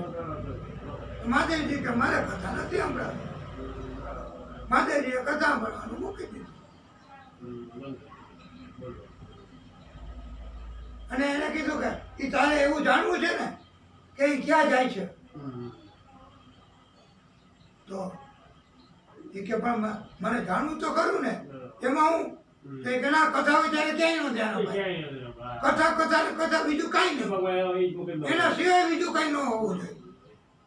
આખી દુનિયાને મૂકી દેવાય પણ કથાને લેવાય તો ભક્તિ કરી કહેવાય, તો ભગવાન રાજી થાય. એટલે મહાદેવજીએ કથાને સંભળાવવાનું મૂકી દીધું. તો એ બધા છે ને એ ક્યાં જાય છે એ હું તને સમાધિમાંથી જોઈને કહું છું.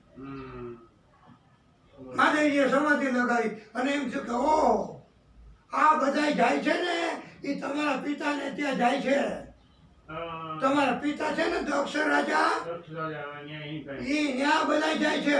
અને એને મોટામાં મોટો યજ્ઞ પાછો કર્યો છે, મોટામાં મોટો યજ્ઞ. અને એટલે ત્યાં બધા જાય છે. તો એ કે મારા પિતા યજ્ઞ કર્યો? તો એ કે હા. તો એ કે મને આમંત્રણ નથી? તો એવું કદી બને નહીં, આપનો કઈક ભૂલ થઈ હશે. એ કે ના, એ તમારા પિતા યજ્ઞ કર્યો છે આવો, અને ત્યાં બધા જાય છે. જાણી લીધું? તો પછી અને તો એ કે હવે તો મારે ત્યાં જવું, કથાને મૂકી હવે મારે ત્યાં જવું છે કે મારા પિતાની ઘરે જવું, એમાં મારે કઈ આમંત્રણની જરૂર ન પડે. અને તમે હાલો. મહાદેવજી કહેજો કે હું નહીં આવું, મને આમંત્રણ નથી, તમને નથી, અને તમે ન જાઓ તો સારું. આમંત્રણ ન હોય તો ન જવાય, જ્યાં માન ન હચવાય ત્યાં ન જવાય. આશા કરીને આપણે જાવ.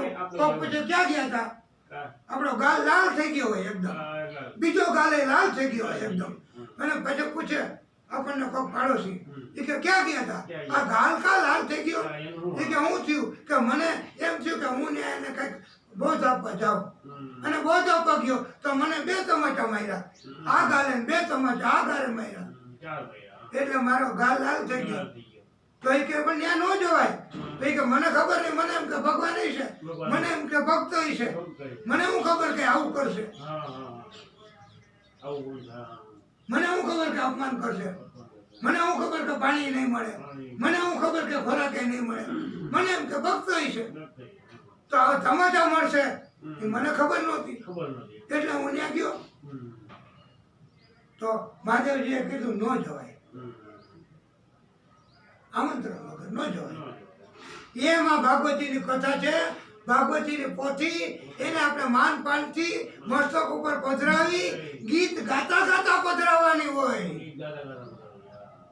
અને બહેનોને, સખીઓને, પાડોશીઓને, બધા કુટુંબના સગાને માફી માંગવા જવું પડે. ભાઈ કે મારી ભૂલ થઈ ગઈ તો ક્ષમા કરજો, અને મને તમે મારી ઘરે ભગવાન આવવાના છે, મારી ઘરે ભાગવતીની કથા કરાવું છું, હાલો તમે બધા ભેગા મળી જાઓ.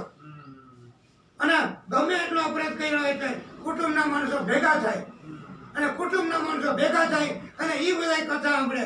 આ કથા એ કોઈ સ્વાર્થ નથી કે મારે એકને જ સાંભળવી, મારે બીજા નથી સંભળાવવી, મારે બીજા નથી આવવા દેવું, અને મારે અભિમાન ના છોડવું. મારે મારા પાંચ ભાઈ હોય તો મારે નથી કહેવા જવું.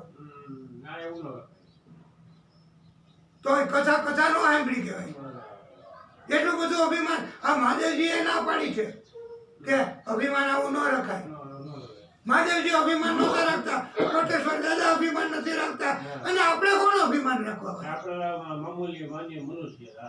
આપણી પાસે હું જ્ઞાન, આપણી પાસે હું શક્તિ, આપણે અહીંયા ગંગાજી ખંડની કાઢી શકીએ છીએ તીર મારીને કે આપણી પાસે કોઈ શક્તિ છે? તો પછી આપણે અભિમાન રાખીએ કે હું ન કહેવા જાઉં, હું આને ન કહેવા જાઉં, હું આની ઘરે ન જાઉં, એવું આપણે કરી શકાય? એ મહાદેવજીએ પોતે ના પાડી શકે અભિમાન ન હોય. આ કથા તો છે એ ભગવાન આવે એટલે બધાને ભેગા કરે. અને ઘણી વખત તો એવી કથાઓ દિવ્ય છે અને એવા ભક્તો હોય છે કે સુરતની અંદર એક જગ્યાએ કથાઓ કરતા હતા આપણે બધા, તો ત્યારે ત્યાં તો 40 વર્ષથી ભાઈઓ નહોતા બોલતા, એને ભાઈને ભળે જ નહીં, અને એટલો બધો ભાગે ઝઘડા કરે, રોજે રોજ બાજુમાં રહેવું તોય. અને ત્યાં પછી એમ કીધું કે આપ અમારી ઘરે કથા કરવા માટે આવશો?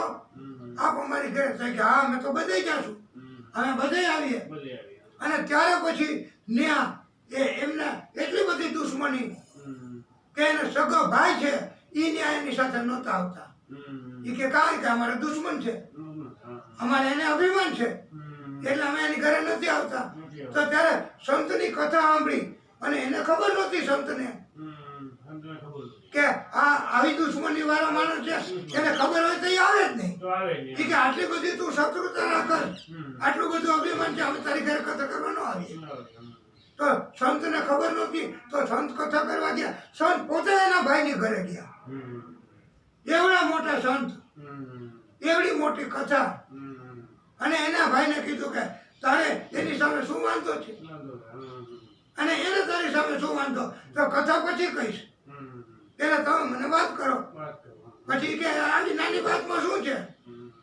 અને આ તો ભાગવત ભગવાન પધાર્યા છે, તો આ મારા ભગવાન કહેવાય, તને ન સાંભળવા દઉં, તારી ઉપર મહેરબાની ન કરવા દઉં. તો એ તમે કોણ ભગવાન ઉપર વિચારો રાખવાનું? એટલે એ સંતે એમ કીધું કે તમે બે ખોટા છો, તમે બે જણા છે એ ખોટી તકરારમાં ઉતરી ગયા છો, તમારું આ કાંઈ છે નહીં.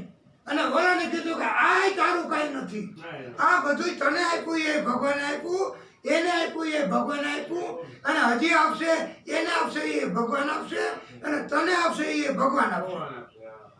તો આ એ ભગવાનની કથા છે. તો ઈ સંતની વાત સમજી અને બે ભાઈઓ સંતના પગમાં પડી ગયા, અને બે ભાઈઓ ઘરે બેસીને રોવા માંડ્યા. એટલું એનું હૃદયનું પરિવર્તન થયું, અને બે ભાઈઓ ભેટી પડ્યા અને એના ફોટા પડાવ્યા. અને ઈ કથા, અને ત્યારે ઈ કથામાં ભગવાન પોતે 7મા દિવસે ઈ દિવ્યતા પ્રગટ કરી અને ભગવાને બે ભાઈઓને આશીર્વાદ આપ્યા. અને અત્યારે તમે જોવો તો સુરતમાં અત્યારે હાજર છે બે ભાઈ, અને ત્યારથી બે ભાઈઓ છે એ ભગવાનને નિત્ય મંદિરે જાય છે, સમય ચૂકતા નથી.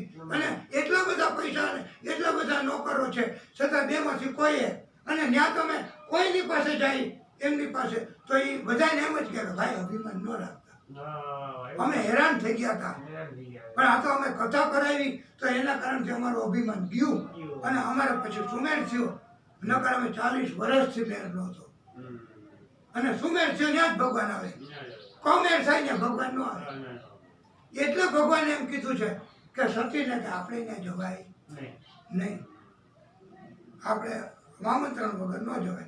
તો એ સતીએ જીદ કરી, હમ. મારે તો જવું. જાઉં. તો ભગવાન સમજી ગયા કે આ મારું નથી માનતા હમ. અને એના એટલી સદબુદ્ધિ નથી આવતી હમ. કે આમંત્રણ વગર ન જવાય. બરોબર. તોય એ ત્યાં જવાનું કરે છે. તો મહાદેવજી સમજી ગયા આનું પરિણામ સારું નહીં આવે. હમ. એટલે સતી હતા એને કીધું કે તમે એમ કરો ત્યાં જાઓ અને ભેગા ગણો આવે છે હમ. અને તમારે બધી વસ્તુ તમારા ઘરેણા તમારા કપડાં બધું તમે લેતા જાઓ. જે કાંઈ છે એ બધું તમે લેતા જાઓ. હમ. એનું કારણ છે કે આ કથાનો અપરાધ બરાબર. કથા સંભળાવતા હતા એ સાંભળવાને બદલે બાપની ઘરે જવા નીકળ્યા. આમંત્રણ વગર છો કે સદબુદ્ધિ નથી. પછી શિવજી સમજી ગયા કે આનું પરિણામ સારું નહીં આવે. એનું બધું હતું એ આપી દીધું હમ. કે તમે લઈ જાઓ, તમારે કામ લાગશે, કામ જરૂર પડશે. હમ. તો સતીમાં તો હજી એવું જ અભિમાન એટલે એ કે આ તો લાવો લઈ જાઓ. હમ. અને લઈ ગયા અને ત્યાં ગયા પિતાની ઘરે. અને પિતાની ઘરે ગયા અને ત્યાં તો પછી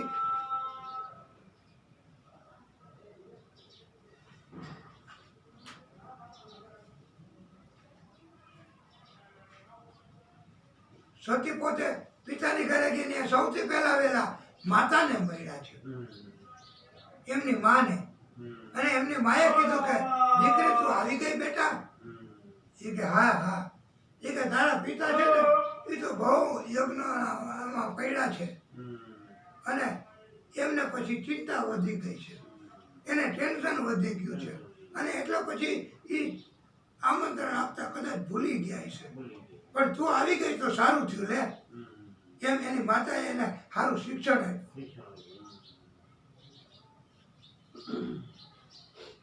અને એ કે પિતા તો એવું બધું કરે છે, એ એનો અત્યારે એમાં ચિંતામાં પડ્યા છે, એને ટેન્શન છે.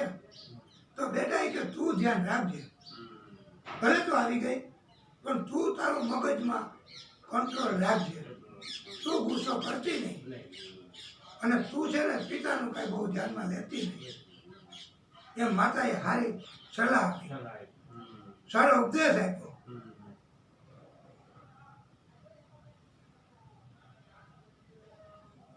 અને માતા સિવાય બીજા કોઈ સારો ઉપદેશ ન આપી હવે. હા, એટલે બીજું કોઈ નથી. હા, એ માંથી માં આવતા હતા.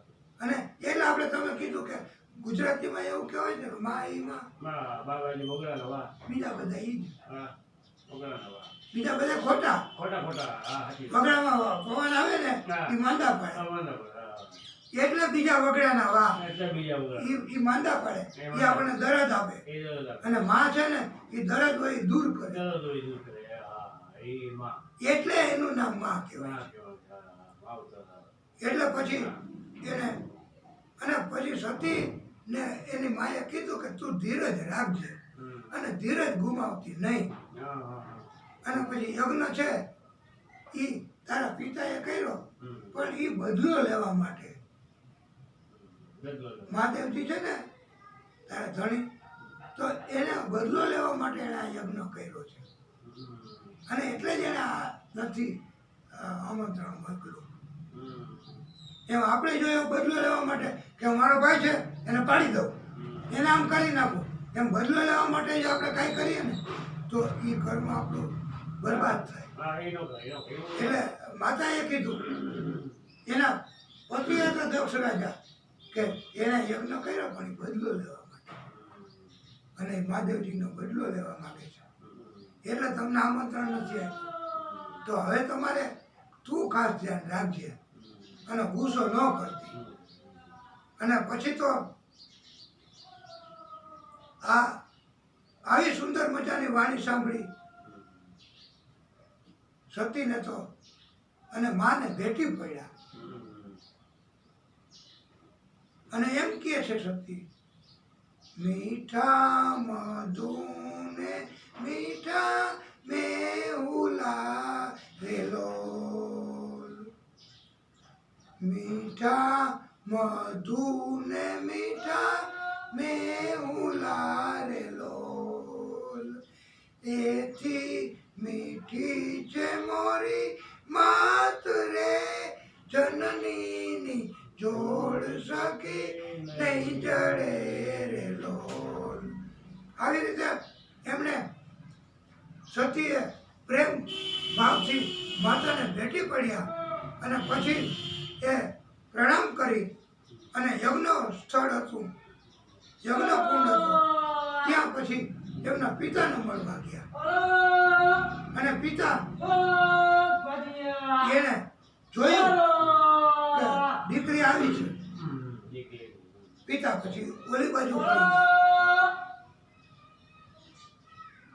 દીકરીને એમ થયું કે બહુ ચિંતામાં છે, ટેન્શનમાં છે, તો ઓલી બાજુ ફરી ગયા. તો એ સતી છે એ ઓલી બાજુ ગયા. એ કે આપણે માફ કરી દો, ભલે એ અપમાન કરે, ભલે ઓલી બાજુ ફરી ગયા. તો સતી પાસે એ બાજુ ગયા અને ત્યાં જઈને કીધું, પિતાજી હું આવી છું. તો પિતાજીએ કઈ જવાબ ન દીધો. ઓલી બાજુ ફરી ગયા, એનું ધ્યાન ખેંચ્યું તોય જવાબ ન દીધો. પછી તો સતીને એમ થયું કે આ આવો મોટો અપરાધ કરે છે મારો, આટલું મોટું અપમાન. મારે ને એને કઈ દુશ્મની નથી, મહાદેવજીને ને એને બેને તો શ્રાપ દેવાઈ ગયો. તો પછી તો મારું આટલું મોટું અપમાન હું આ વગર આમંત્રણે આવી, એટલે માન ન જળવાઈને ન જાઓ, વગર આમંત્રણે ન જાઓ. આ સતી ની આજ્ઞા તોય સતી હતા મહાદેવજીના પત્ની, તો એને હવે હું થયું એ તમે સાંભળો.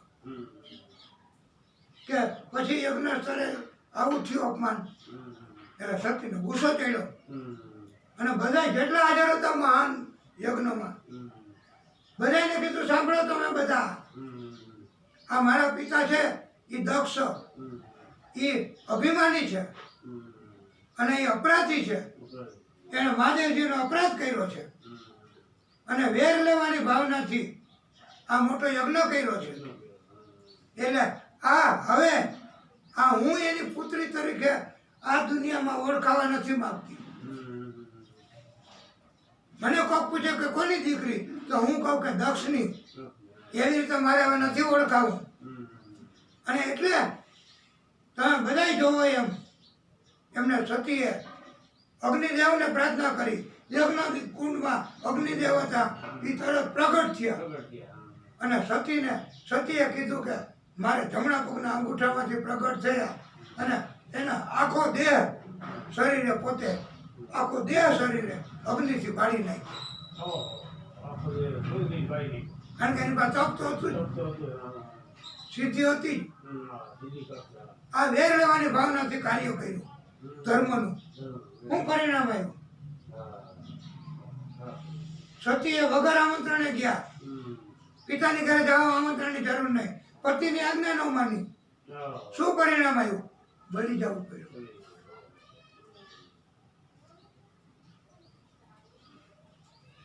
આવું પરિણામ આવે છે. અને સદબુદ્ધિ આવે તો ભગવાનની કૃપા, ન આવે તો પછી પાપ. અને કૈલાસ પર્વત ઉપર ખબર પડી ગઈ મહાદેવજીને કે સતી બળી ગયા. મહાદેવજીને પણ ગુસ્સો આવ્યો. એની જટા ખોલી અને જટામાંથી એક રુદ્ર નામનો મહાન ગણ ઉત્પન્ન થયો. મહાદેવજીએ આજ્ઞા કરી દીધી કે હવે એને નો આપણે મુકાય, હવે એના આપણે માફ ન કરાય. ઈ દક્ષ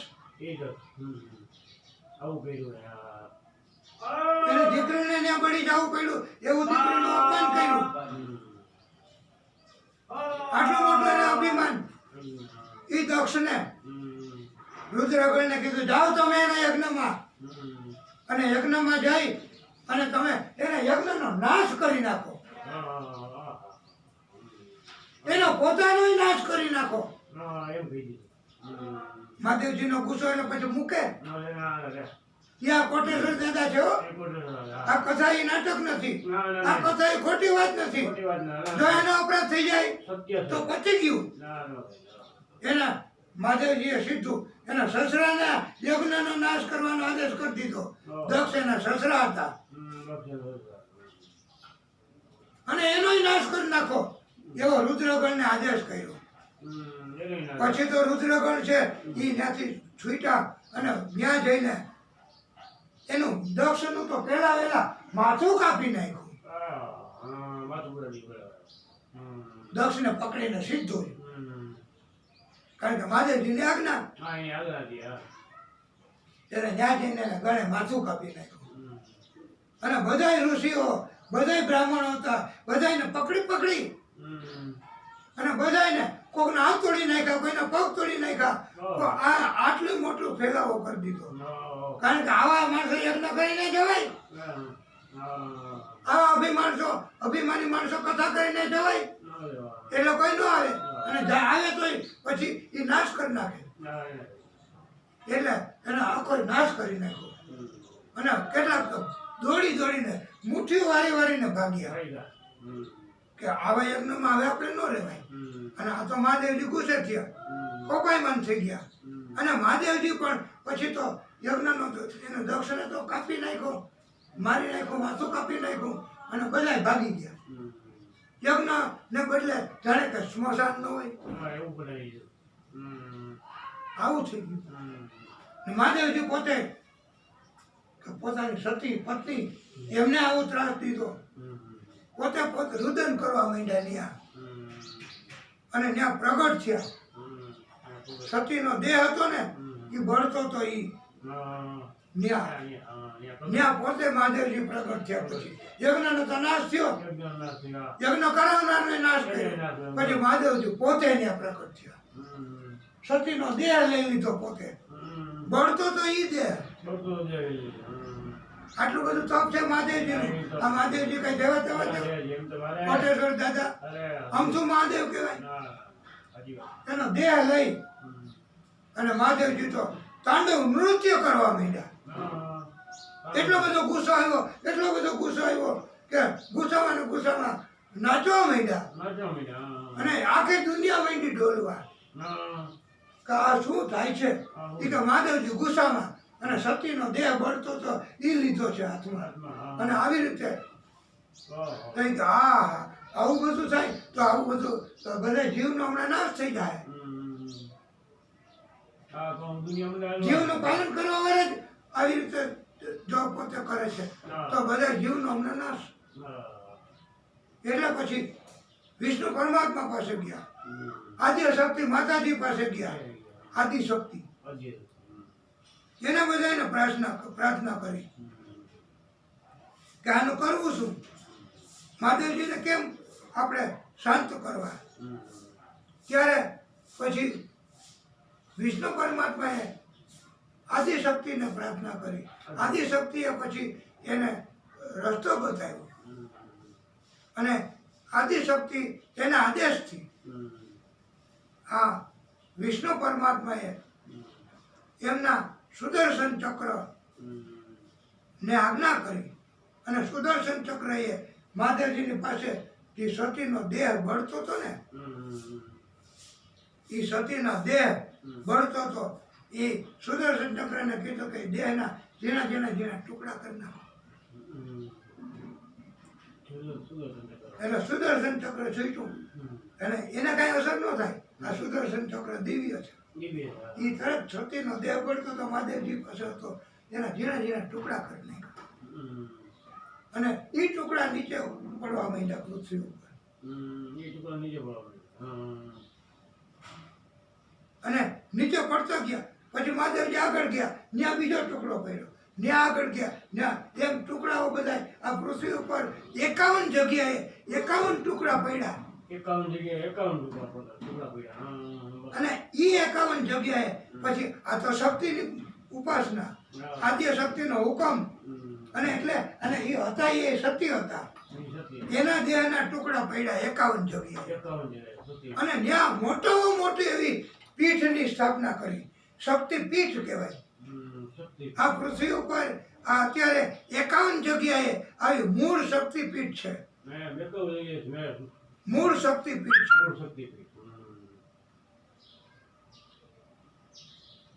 અને 51 જગ્યાએ એની શક્તિપીઠની સ્થાપના થઈ અને અત્યારે 51 જગ્યાએ શક્તિ સ્વરૂપે બિરાજે છે. અને એ 51 જગ્યાએ જે પૃથ્વી ઉપર શક્તિ એને ટુકડાઓ પડ્યા એમાં જ્યાં સતીની જીભનો ટુકડો પડ્યો જ્યાં જ્વાલા માતા એના નામ, જ્યાં નેત્ર પડ્યા ત્યાં નૈના દેવી, ધડ પડ્યું ત્યાં ચામુંડા, હૃદય પડ્યું ત્યાં વૈષ્ણવી દેવી, વિદ્યા પડી ત્યાં વિદ્યા દેવી, પછી કામાક્ષા દેવી, કામાક્ષી દેવી, લલિતા દેવી, એમ 51 જગ્યાએ જુદા જુદા નામથી અત્યારે માતાજી ત્યાં બિરાજમાન છે. અને અત્યારે ભક્તોને દર્શન કરવા જાય છે અને ભક્તોના દુઃખ અત્યારે દૂર કરે છે. એટલે સતીના દેહમાં એટલો ચમત્કાર, એના અંગના આટલો ચમત્કાર, એનું નામ સતી કહેવાય. અને પછી મહાદેવજીએ કરુણા કરી અને એના દક્ષ છે એમના બધા દેવોએ કીધું. પછી મહાદેવજીનો ગુસ્સો શાંત થયો અને કીધું કે તમે એને માફ કરો. એટલે મહાદેવજીએ પછી એમ કીધું કે તમે બહાર જાઓ અને જેનું કોઈનું મરેલું શરીર એનું માથું લઈ આવો. બહાર નીકળતા જ જેનું પહેલા વહેલું મળે મૃત શરીર એનું માથું લેતા આવો. તો બહાર નીકળ્યા સેવકો અને ત્યાં બહાર જઈને જોયું તો બકરાનું મરેલું શરીર હતું. અને બકરાનું મરેલું શરીર એ ત્યાંથી લઈ આવ્યા અને પછી દક્ષ રાજાનું માથું કાપીને યજ્ઞમાં હોમી દીધું હતું. તો એ દક્ષના શરીર ઉપર મહાદેવજીએ કીધું કે એના શરીર ઉપર આ બકરાનું મસ્તક પધરાવો. એને પધરાવ્યું. અને અગસ્ત્ય ઋષિ એને કીધું, આજ્ઞા કરી કે તમે મંત્રનો ઉચ્ચાર કરો. એટલે અગસ્ત્ય ઋષિએ મંત્રનો ઉચ્ચાર કર્યો અને એ શરીર ઉપર બકરાનું મસ્તક રહી એ બરોબર થઈ ગયું અને સજીવન થઈ ગયા. એનામાં જીવ આવી ગયો. અને પછી એને પ્રાર્થના કરી કે મારી ભૂલ થઈ ગઈ, મેં બદલો લેવાની ભાવનાથી આવું કર્યું, મારામાં અભિમાન આવ્યું, મેં તમને શ્રાપ દઈ દીધો, હું તમને ઓળખી ન શક્યો. અને પછી એમને મહાદેવજીએ કૃપા કરી અને એને માફી આપી. અને પછી મહાદેવજીએ એમનો આ જે યજ્ઞ હતો એ પૂર્ણ કરાવ્યો. અને આ જે દીકરી હતા સતી, એ સતીએ ગયા જન્મમાં દક્ષ રાજા હતા, એ દક્ષ રાજાએ તપ કરવા ગયા હતા. દક્ષ રાજા તપ કરવા ગયા અને તપ કરી અને પછી આદ્યશક્તિ માતાજીને પ્રસન્ન કર્યા. એ આદ્યશક્તિ માતાજી પ્રસન્ન થયા. એવા મોટા તપસ્વી હતા દક્ષ, તોય એમને આવી ભૂલ થઈ ગઈ, અભિમાન. એટલે માતાજી પ્રસન્ન થયા, માગ્યું કે તમારે શું જોઈએ? તો દક્ષ રાજાએ કીધું કે મને તમારા જેવી દીકરી જોઈએ. તો એને કીધું મારે જેવી બીજી દીકરી ન હોય, હું પોતે જ આવીશ. એટલે આદ્યશક્તિ માતાજી પોતે આવ્યા હતા સતી સ્વરૂપે. અને એ દક્ષ રાજાને ત્યાં દીકરી થઈને આવ્યા તપના બળથી. અને એમ કીધું હતું કે એક શરત કે તમે જ્યારે મારાથી વિમુખ થઈ જશો, મારો વિરોધ કરશો, પછી હું જતી રહીશ. જ્યાં સુધી તમે મારું માનપાન રાખશો દીકરીનું, ત્યાં સુધી એને કીધું કે હું તમારી સાથે જ રહીશ. હું ભલે સાસરે જાઉં પણ મારી શક્તિ તમારી હારે. એનું નામ દીકરી કહેવાય. અને દીકરીનું માન એટલે જાળવવાનું. દીકરીને વિરુદ્ધ કરો એટલે પછી દીકરી છે એ નારાજ થાય, અને એ નારાજ થાય તો પછી એની શક્તિ આપણને ન મળે, એના આશીર્વાદ આપણને ન મળે. એટલે આપણી પછી પ્રગતિ ન થાય. એટલે દક્ષ છે એ વિમુખ થયા. સતી પગે લાગવા ગયા હતા તો ઓલી બાજુ ફરી ગયા હતા. અને એ બાજુ ગયા તોય સતી એકવાર માફ કર્યું ને એ બાજુ ગયા હતા એ બધું. તોય એને અપમાન કર્યું હમ. એટલે સતી છે ઈ આવી રીતે વયા ગયા બરાબર. એવી આ દિવ્ય કથા દિવ્ય કથા. અને એવી કથા આ ભાગવતકારોએ કીધી છે અને આ દુનિયામાં આ સતી છે એ તપ અને દિવ્ય ભક્તિ હમ. એના સિવાય બીજું કાંઈ કરવું નહીં એવો આદેશ કર્યો છે અને એવો બોધપાઠ આપ્યો છે અને એવા આદેશ અને એવા બોધપાઠથી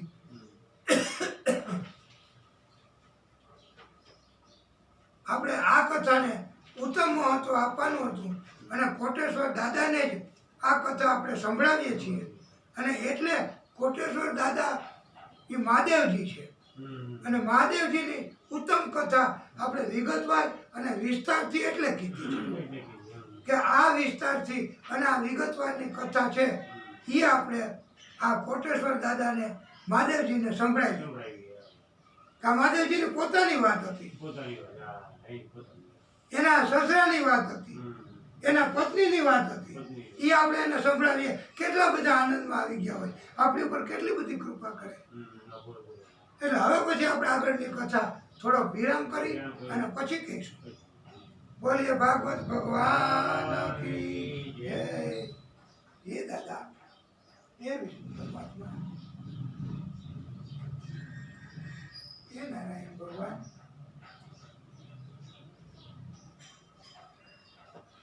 એવું શ્રી નારાયણનું નામ અમને પ્રાણ પ્યારું છે